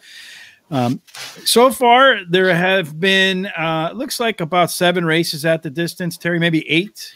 And you either want to be fast. So first and second one, I think half of them, and the other half were won by horses that were 4th and out. And then there were 6 races. So 3 won by the first and second horse, and 3 won by those that are 4 and out. Post position 4, 5, you got to be post position 4 and out in 5 of the 6 wins. No trainer has done particularly well, more than 1 win, but Dylan Davis, this seems like it's up his alley because he's got 2 of the 6 wins at the distance. Let's look at the pace, Terry. Early on, Baby I'm Perfect is going to be Baby I'm Fast. Does look like it has a little bit of early pace advantage over the 7 and the 4, Daddy Knows and Cantrell Hill. The 9 horses be a little bit behind them. On the way home, 6 Can't Pass It Up, and 5 look like they have some of the best late legs, followed by the 4, Cantrell Hill and Villainous. That looks like the way the race might break down in the early part and in the later part of the race, Terry. Let's talk about how we think these horses will do one by one. Baby I'm Perfect, does it have a chance to be perfect here, Terry, and get the perfect trip on the rail and win this one? Well, he certainly does have a chance. As you said, he's really fast and early speed. If you look at all his races, he's only had 2 races that he didn't break out on top. Mm-hmm. So, and he has been improving his speed ratings. He has a high speed figure at today's distance. And he's yet to get the rail, so it'll be interesting to see how he likes that. So he might be able to bust out of there and never look back. It did really a nice improvement in those mid-pace figures last time out. 3 consecutive speed figure increases. Yeah, it was a very lukewarm favorite and claimed last time. So there's a whole lot going on with this horse. Number 2, Villainous, is the was one of the morning line favorites at 3-1. Has raced at Belmont 3 times. Managed to get a second. May not be the fastest out of the gate, Terry. Workouts have been a bullet last time out, so I like that bullet and go angle. Yeah, I do. And actually, the trainer Thomas Morley, he's won 41% of the races in this this meet here. And then Kendrick Carmouche, we really like him. Of course, this horse has whenever the trainer has a horse that's dropped off of a claim, he wins 22% of the time. But sometimes that drop off a claim can be suspicious to me, right? It can be. Because last time out he ran for a purse of $55,000. This time he's running for a purse of $48,000. I don't know what the claiming price last time was. I claiming $25,000. So if he wins, he'll definitely pay for himself. Mm-hmm. Number 3 is Parade Field. I think that one is scratched, if I remember correctly. Number 4 is Cantrell Hill. Cantrell Hill is also one that's taking a little bit of a price cut in terms of purse money. Ran for $60,000 last time, running for $48,000 this time. Produced one of the best speed figures for this group in its last race. Yeah, this horse is, I like it. It's got Linda Rice again, who's a favorite trainer of mine. And it finished 3rd versus Tuffer in the last race. So. Yeah, she's got a really good drop off the claim angle there, 31% with that 4 horse. Mm-hmm. So yeah, it's and that one was claimed for $32,000. So not quite as much of a probably doesn't pay for itself if it loses this one.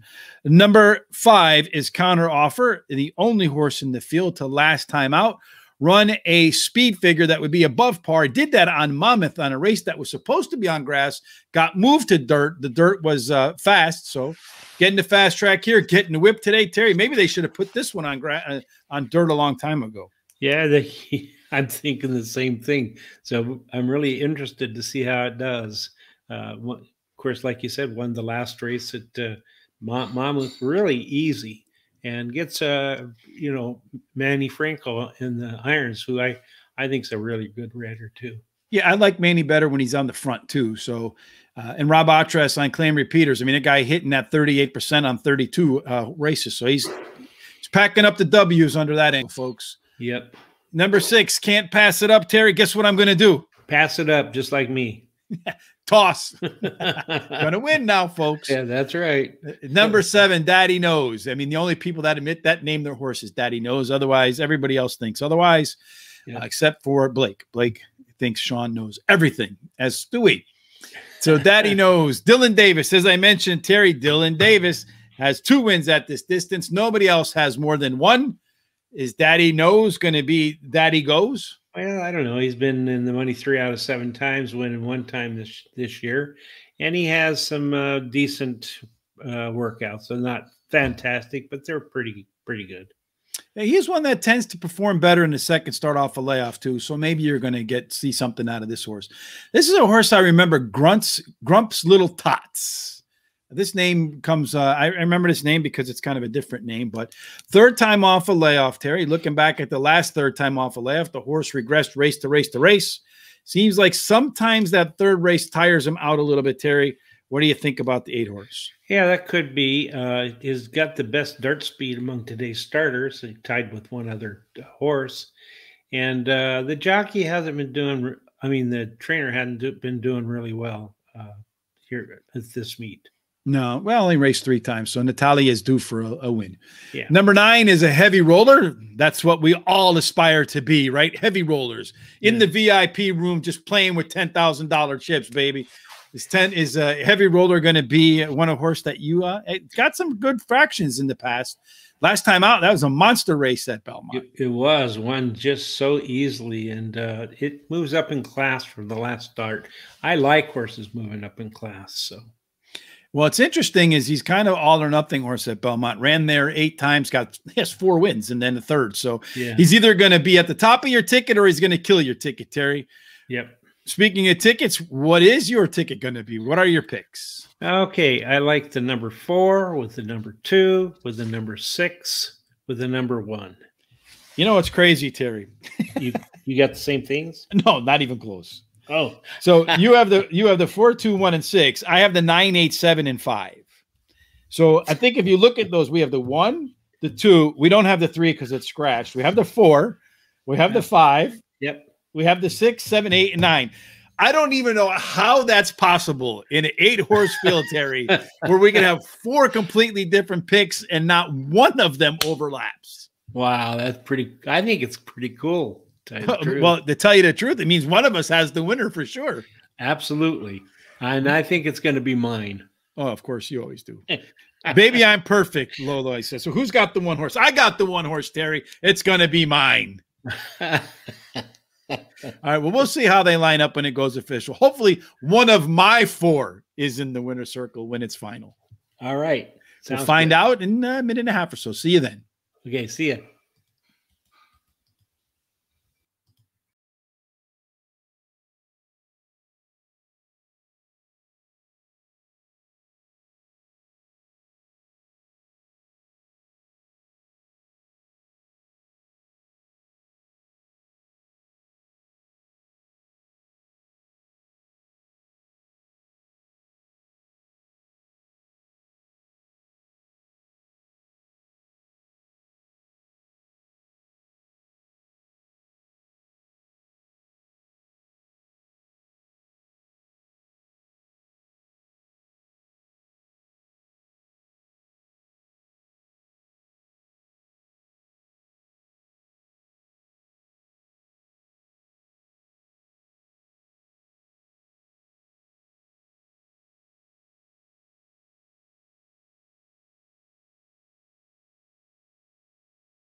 That's almost funny, Terry. Yeah, it is. Yeah,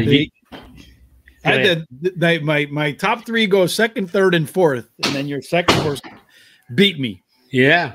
Yeah. Well, I thought maybe I could tell the 7 was dying, the 9 was done. So the question was, can the 8 get there? But the 2 just burst through the pack and got off and won that one pretty easily. But it's funny to me that between the two of us, we had everybody horse, but we couldn't find a way for us to have a ticket. No, that had an exacta or a trifecta. That's true. Yeah, that's absolutely true. But yours did better than mine. I was impressed with your number. What was it? Number 9, I think.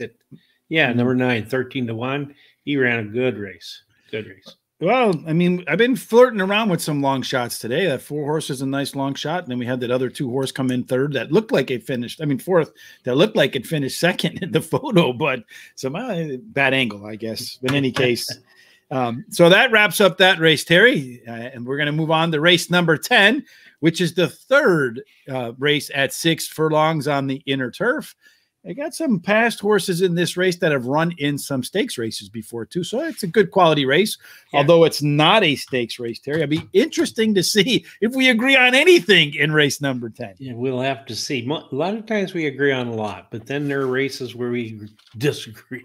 Well, what's funny is I don't think that we've ever done that in an 8-horse field that we both landed on 4 completely different horses, which is, I think, statistically, probably, if you're doing the math on that, it's what it would be. It would be 8 times 7 times 6 times 5 times 4 times 3 times 2. That would be the probability of you and I having 4 different horses, something like that. I don't know. But in any case, that's I was shocked that we didn't pick one horse that was the same. I wish I would have picked the 2 horse, Terry, somewhere in my mix. Actually, yeah, and the 2 ran a great race because did you see how he started? He really got a bad start. Oh, yeah, got that jump. Yeah, he kind of hopped at the start. Yeah, and he still came on to win. Still won a good race. So he probably would have won that one even easier if he did not hop. Wouldn't have given me any hope, but it just dashed me right from the beginning, Terry. Yeah. Well, let's see how they line up for race number 10. We got 2 to go, and then we'll wrap up this show. Another weekend of live racing at Belmont. Terry, I'll see you 10 minutes to post to race number 10. All right. See you then. See you then.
This is our third try, Terry. So as they say, the third time could be the charm. Yep. This is the third time we're going to try our luck at 6.5 furlongs on the inner turf course. Terry, remember, I think the first two winners have been off the pace, but we've talked about in the first time we discussed it, either be fast or be off the, tactical speed. Don't ride co-pilot. Don't be the assistant pilot or a stewardess or stewardee. Be either fast or, maybe riding coach. And then as far as post positions are concerned, outside post positions have done well. I think outer post, I don't remember who won the last one, but I think outer post have done well. And then you got Irod and Javier Castellano as the top two jockeys at the distance. Terry, let's take a look at who's going to get, maybe the third time is the one for the fast horse to get out and get the win, Terry. And if that's the case, it's going to be either Shecky Shabazz. Have you ever met a Shecky or no? No, never have. I don't know what is a Shecky exactly, but anyway, Shecky Shabazz and Noble Emotion should be the first two out of the gates, followed by Voodoo Zip. Then on the way home, everybody loves a chocolate bar. They say diamonds are a woman's best friend. I say baloney, Terry. Chocolate is a woman's best friend, hands down. Though they don't mind the diamonds either if they come with the chocolate, I suppose, right? That's right. So that's how they look like they'll stack up when they're coming into and out of the gates and as they're heading for the wire, Terry. Let's take a look down the field. There are no scratches here, so we'll start off with number 1, which is Nothing Better. Nothing Better is coming off a pair of wins at Monmouth Park. Last time ran in the middle of August. It's got some okay workouts since then, Terry. Top pedigree at the distance, 15-1. Some shots have been tickling lately. What do you think? That's right. Going for the hat trick, as I say. And, he's won the last two races with two different jockeys. Now he gets Louis Saez in the saddle. So, that's, to me, a good jockey to have there. I think it's good. Yeah. Go ahead. Absolutely. 4 consecutive speed figure increases. So you don't see that often. Can he make it 5 in a row? It's a tough task, I think. Number 2, Jose Lescano is on Mystery Messenger. This horse, man, if you look at its past performance, the 1 by a head, second by a half length, second by a head, third by 1.5 lengths, first by 1.5 lengths, second by a head, third by 2. I mean, in the last 7 races, Terry, this horse has been involved every single time at the end. He has, yeah. He's just very competitive. You can tell he wants to be there, and he closes from either way back or close to the pace. He had a pretty decent workout on October 2nd, 48.4 breezing, 10th out of 55. So, yeah. Yeah, it's right there. I mean, the horse is, he's been very competitive. Number 3 is Voodoo Zip. Joel Rosario is having a good day, gets on Voodoo Zip. Hasn't missed at the distance. Last time out, did run a top race speed figure, which was above par for this level. One of 2 horses to accomplish that feat. That's right. He's raced 11 times in his career, and he's finished in the money 11 times. He's another one that's very competitive, and he can either run on top or he can come from close to pace. Yes, I mean, he's definitely paying the bills. The owner, the West Point Thoroughbreds, are very thankful for that investment. Number 4 is Big Package. He's dropping from $103,000 purse last time out. Does have the ability to run some good early fractions. Maybe in the 4th time off a layoff, Terry, Big Package can deliver the goods. Yeah, he's comes from deep from behind, and he did win his last race on the turf, 5.5 furlongs. He's been in the money 5 out of 5 times this year. 2 times he's won. So yeah, 8 out of 9 at the distance. I mean, on turf, 4 for 4 in the money at Belmont. Likes the distance, likes the track, likes the surface. So yeah, pretty nice there. Shecky Shabazz. There's Shecky. Highest speed figure at the distance for any horse here. Has a lot of speed, but seems like Shecky sometimes doesn't like to be challenged. No, he doesn't. He does like to break on top, but he doesn't get his own way unless he has no pressure. He drops in class today. His best turf speed is fastest among today's starters. Number 6 is Noble Emotion. The horse is making its 4th start off a layoff. Last time made a 4th start. It did improve from the 3rd start. So 2 wins in 4 races across the Belmont, all or nothing horse, Terry. 2 of those wins at the distance. What do you say? I think he's going to give Shecky Shavaz a little run for their money. I think they're going to push each other. So could be a bad thing. Yeah, I think so. Yeah, I think they might just run each other into the ground. Although he's won 50% of his races this year. Mm-hmm. And I do like Manny Franco up on the front. And I mentioned there's a few horses in the field that ran a last race speed figure above par for this level. Noble Emotion is one of them. Number 7 is Duress. Terry, this is a horse that might benefit from a fast pace. Never out of the money at Belmont.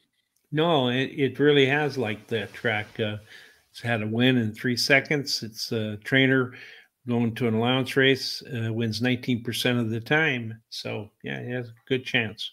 Chocolate Bar is the 8 horse and the 3rd horse in the field whose speed figure last time was above par. He's in his last 4 races, he's run 3 speed figures that would be a par for this level, above par for this level, Terry.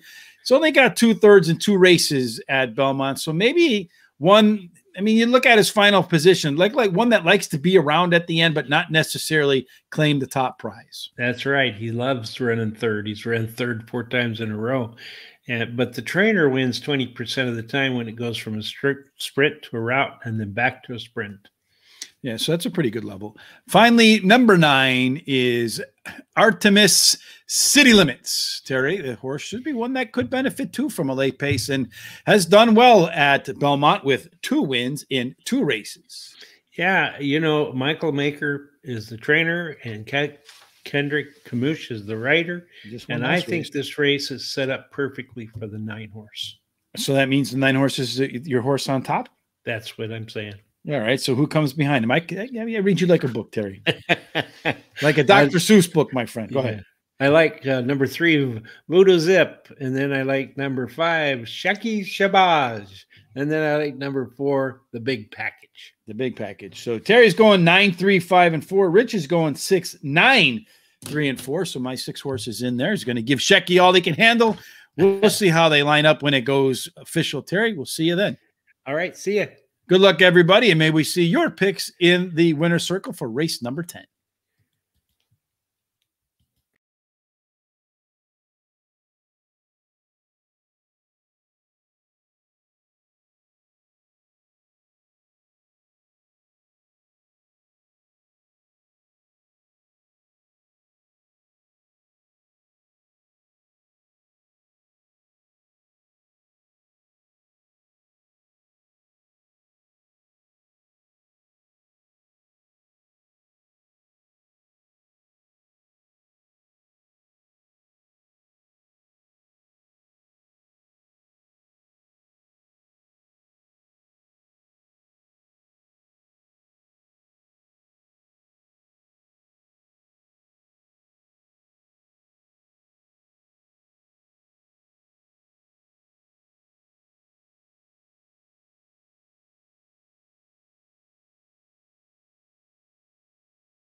All sorts of stuff going on at the finish wire there, Terry. Yep.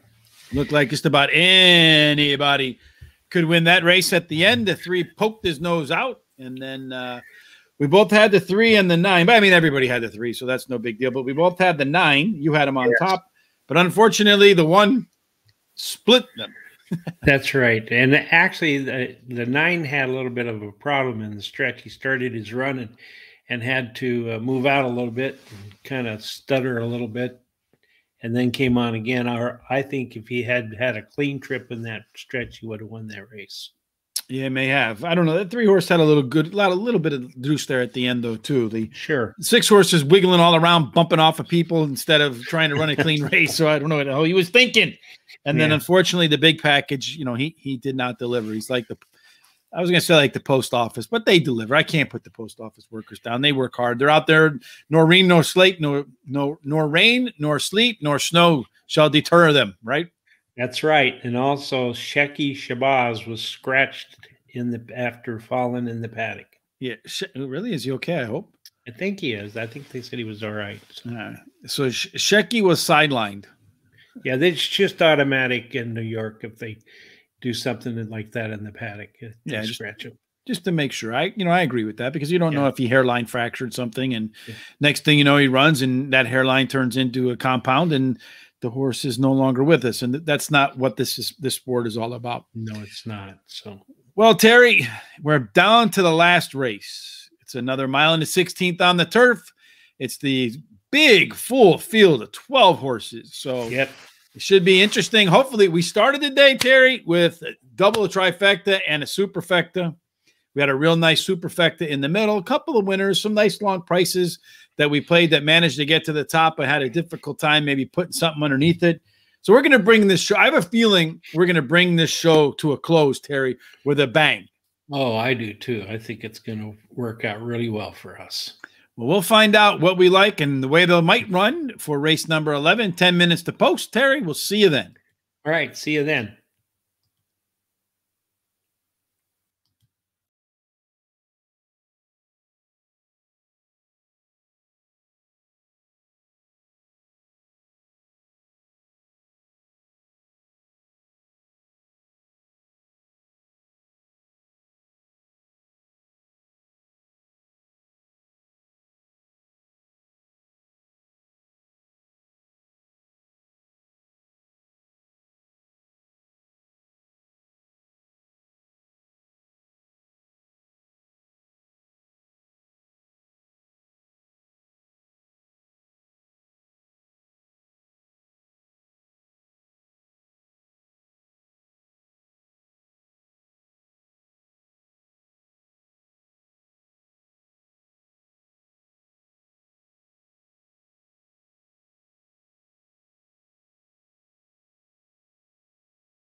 Terry, where are you? Terry, there you are. All right, Terry. So we have a maiden claiming 40,000 mutton in 1/16 miles on the turf to bring us home today, Terry.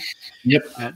We had mentioned the first time they ran this mile in the 16th, I think it was race 2, that 6 of 6 winners were at the 5th or more at the quarter pole or the first call when they let the names out.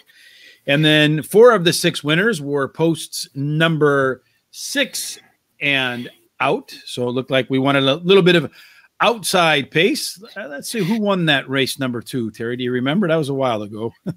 Oh, the second race? The second race, the winner was number 9. Yes, that was yeah. that first-time starter. And he came from off the pace too, right? He did, yeah. He did. So, indeed, that fit that to a profile to a T. Gunboat, I think, was close to the front, but he kind of faded at the end. So, indeed, it looks like that's the right thing. Outside, Terry, with a little bit of late legs. That looks like the favorite right now is got that particular setup. Let's look at the way the horses will get out of the. Oh, that's the wrong one, Terry. Let me get rid of Sheikh Shabazz, and let me bring in the right one, Terry. Okay.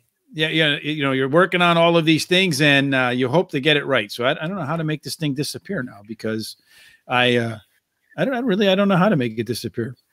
Oh boy! All right, so let's see if we can make it reappear. There we go. Ghostman. Yes, the right one. Oof. Well, whenever I screw things up, we typically win, Terry. So Ghostman and Sandro the Great should be 2 of the fastest horses out of the gate, Terry. Yep. Followed by number 6, Tackle. What? Oh, because the 12 through the 3, Terry, I can't read my own handwriting. It's terrible. I should have been a doctor. But the 12 through the 3 all have very similar pace figures. That's why I kind of grouped them up like that together. On the way home, Viking Zim must be named after the coach up there for the Minnesota Vikings. Does seem like it has a little bit of a late pace advantage over to 7, crossing Verrazano. That's a bridge. And then number 8, 8 weeks long, and 8 to 12 to 2, they all have some similar type numbers on the way home. Yep. Let's talk a little bit about this 12-horse field, Terry, who we like, why we like them, and then go ahead and make our picks. Number 1 is Pivotal Run. Pivotal Run does have a history of some early fractions. It doesn't look like it here, but if you go back 4 races, horse can get out of the gate with a little bit of giddy go. Yeah, and he did have a really nice win on August 27th, mile in the 16th, which is today's distance. And, he closed from deep to win with Manny Franco. And now Manny Franco's back on him for this race. So we'll just have to wait and see how he does. Ghostman is number 2. This is another horse that should be maybe forwardly placed, but have a little bit of late punch at the end as well. But he should be one of the pace setters. Horse is going from dirt to turf. It's a 10% angle, but the horse was supposed to run on grass last time, just got moved off because of the weather. Looks like he prefers the turf by a long shot. Yeah, that's true. And, he has a really high percentage trainer.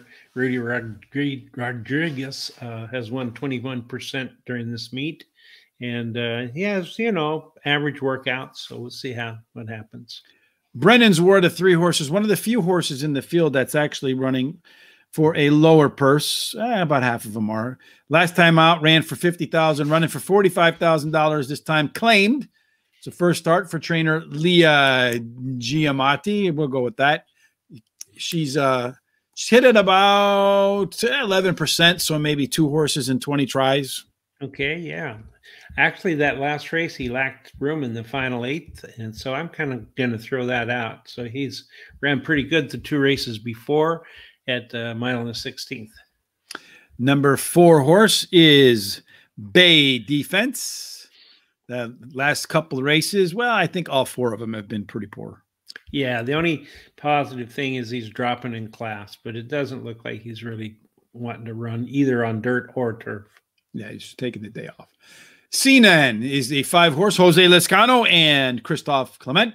First time starter in this thing. And just kind of rewind a little bit back to that race number 2. And it was Christophe Clement with a first time starter that won that race, Terry. That's true. Can he do it again? Well, he might. He's got a great jockey in Jose Lescano. And I like the Sire Union Rags. Workouts have not been all that great, though. Well, neither were the 9s, and the race was fantastic. So That's number true. 5 is Tackle. Can he tackle this field off of that terrible last run? Yeah, I don't know. He pretty tired, pretty bad there, and ran by 24 lengths. As first race off since last year on the November 20th. He's had a work since then, which is actually a couple of works, which are, mediocre. I don't know. His best turf speed is fastest among today's starters, but yeah, it seems like he's an off and on horse. He's off last time. I have a hard time backing a horse that, without a real excuse, just performed poorly. Number 6, Crossing Verrazano, is another one that's really never done anything. So he's figured, what the hell? Let's throw him on turf and see what happens. Yeah, I think that's what they're thinking, because, he just doesn't seem to want to run. Although the Dam has had 10 winners from 13 starts, and 2 of them were turf winners. So maybe trying the turf is what he needs. Yeah, maybe. If he wakes up, he beats you. He beats you. Number 8 is written by Dylan Davis. You got a little bit of the 8s going on here. The 8 horse with 8 weeks long. A little bit of numerology there. Has tried to run 11 times. Hasn't found the winner's circle. Has a second and a couple of thirds. 8 horse maybe has a chance in this race. It could, but I think it needs to go 1.5 miles. Could be, yeah. I mean, probably one that you want to have in your exacta trifecta, but he'll definitely be charging late. I don't think there's any question about that. That's true. Yeah. Yeah. And he also ran one of the best last race speed figures last time out. Number 9 is Flintshire Rock. Horse is one that's probably going to try to giddy up and go. Maybe that's not the right way to go, but he does have an outside post. He does, and he likes the early speed. That's when he's done well, is when he's broke on top. Although the last time he tired at the end there and ran 8th.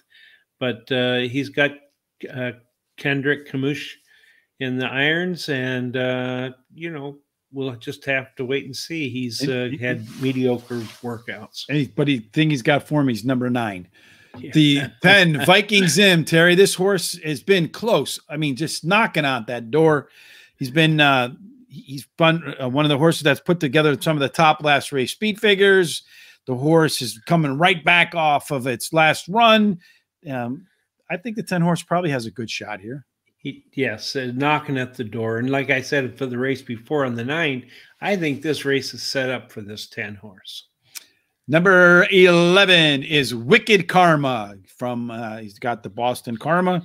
Terry, he's dropping a little bit. He's got 3 consecutive speed figure increases. The horse looks like it's getting better. Looking at its internals, they're getting better too. Maybe at 20-1. I think the horse runs better than 20-1, Terry. He might do that, although he's never gotten the money in any of his races in 2 years. But as you say, he's gotten better as we went along. In this last race, he was pretty much the speed of the race to start with. So if he can hold that out, he could do pretty good. Indeed. Finally, number 12 is Sandro the Great. That is he got knocked off of the turf, off to an off track. Didn't really take to it, Terry. 8 races. Looks like one that could have one of the best late pace figures in the group. Joel Rosario. I like Joel off the pace. Yeah. What do you think about that horse? Yeah, he's his best turf speed is faster than the average winning speed, and he can if he can get a good clean ride, he can close from close to the pace and maybe get there. He did a really nice race in July 20th of last year at Saratoga, where he just about won the race. Yeah, he has the top pedigree for the distance and surface, Terry, so I think he might be in there. Yeah. All right, Terry, time for us to make our final picks of this Saturday afternoon. Who do you got? I like number 10, Viking Zin, and then I like number 6, Tackle, and then Brennan's War, number 3, and Ghostman, number 4. 10, 6, 3, 4. Number 2. No, 2. Make up your mind. All right, come on. Yeah, I'm just kidding. 10, 6, 3, and 2. And then Loloy agrees that the 10 horse. I agree that the 10 horse, it's unanimous. It's Viking Zim. Finds its way into the winner's circle, Terry. But behind it, I'm going to go with the 5, the 8, and the 12, Terry. That's how I'm going to wrap up Saturday's picks at Belmont Park. We'll find out how they line up when it's official. As always, folks, good luck with your bets, and may your pick end up in the winner's circle. Winner's circle. Absolutely. See you when it's official, Terry. Okay, see you then.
It's a nice $50 exacta to go home on, Terry. It was. Yeah, very nice. Indeed. And then speaking of going home, a winner, let's take a look at the final standings at the Horse Racing Radar contest today. Well, they're not final yet, but they are in the process of being finalized. They have to go through the XML file. If I remember, there was the Shecky Sabaj scratch may have not been reflected yet because it was late. It may take a little while for that XML feed to catch up, but in the event, everything is accurate here. It looks like Vincent Mazzotta took home the top prize today with 39 points. WSOB 66 right behind with just one, just a real close. Crime Dog was on the top of the board until that last race there. It got shook up by the tackle horse. Another fantastic Saturday afternoon of racing. Terry, want to point out to you really quick, we had on Scott Hazelton as our guest for TVG. Yes. And in that Keeneland race for the horses that were going to go off to the juvenile, he gave us his top pick was the 6 horse. He did. And that horse finished first, Shake, Rattle, and Roll. Yeah, he really liked it too. He said he liked it a lot. So, and it won at 19-1. And also in the race that just finished there, the Turf Mile, which is the marquee race, there was a horse by the name of In Love there, and I remember somebody giving that horse out. Yeah, I don't remember who, but somebody did, I guess. Yes, the In Love horse was given out by yours truly, Terry. Was my 4th pick, a 20-1 shot, and then it went off. And this is why you want to go ahead and listen to this show. He paid $26. Unfortunately, nobody had Tell Your Daddy behind it. I wish I did. But Some Like It Hot Brown finished second. Maybe a little better inside post position might have done good for that horse. But not bad, a $26 horse on top as my 4th pick, Terry, at Keeneland on the marquee race of the day. Oh, wow. That's cool. I haven't looked at the results yet. So, yeah, there were some long shots in there. But I think Scott might have actually had the trifecta in that race for the kids to go home. Oh, that'd be great. Yeah, Lolo said he had the 5 there. His pick came second. So if you like what you saw today, folks, and we hope you did, Terry and I put a lot of work into being prepared for these shows. Please follow us on Facebook, subscribe on YouTube, thumbs up, likes, follow us on Twitter. I can see my dog in the window back there. I don't know if you saw my chubby blonde girlfriend, the lab there. Yes, I saw it. But good to see her. She wanted to make an appearance. The first time, and she's done it since we've been on TV. I'm kind of surprised it's taken her so long, Terry. Well, I'm glad to have seen her. I'm glad to have met her. Oh, there she is again. Yes. Any final thoughts before she probably hears my voice and wonders what is going on? Well, any final thoughts, Terry, before we get up and out of here on this Saturday afternoon? Yes, I'm hoping that everybody has a safe and really good rest of the weekend. If you're going to play the horses, do very well and go Giants. Which ones? The San Francisco Giants, of course. San Francisco. Well, I mean, you got the Giants in football. You got that's true. And there's Giants everywhere. So, but I'm from the West Coast, not the East Coast. So it's Giants, and the Giants played a great game. That pitcher last night, Logan Webb, he's really good. I think he's going to turn out to be as good as Baumgartner is. Well, right now, our friend Tom. 22-1, or I can do better, Tom, or whatever. He's probably a little sad right now because he's probably in the stands out there. See you, Loloy. So out in the stands out there in Milwaukee, watching his Brewers lose right now 2-0 to the Atlanta Braves. But he's still got plenty of time to go. All right, Terry. Hope it works out for him. I hope not because I bet on Atlanta. Oh, did you? They can win all the rest of the games, Milwaukee, but I bet on Atlanta. All right, folks. Until, like always, Terry, it's my pleasure working with you on Saturdays. I look forward to next Saturday. I look forward to Monday. Terry and I will be back on Monday at 1 o'clock to do the Horse Racing Today show. We'll recap the weekend, talk about whatever news developed, and then we're going to do a pick 4 at Delaware Park. So if you're a fan of Delaware Park, make sure you tune in Monday, 1 o'clock Eastern. We'll see you then. Indeed. Until then, folks, as always, good luck at the races, and may all of your bets end up in the winner circle. Absolutely, Terry. Have a great weekend, y'all.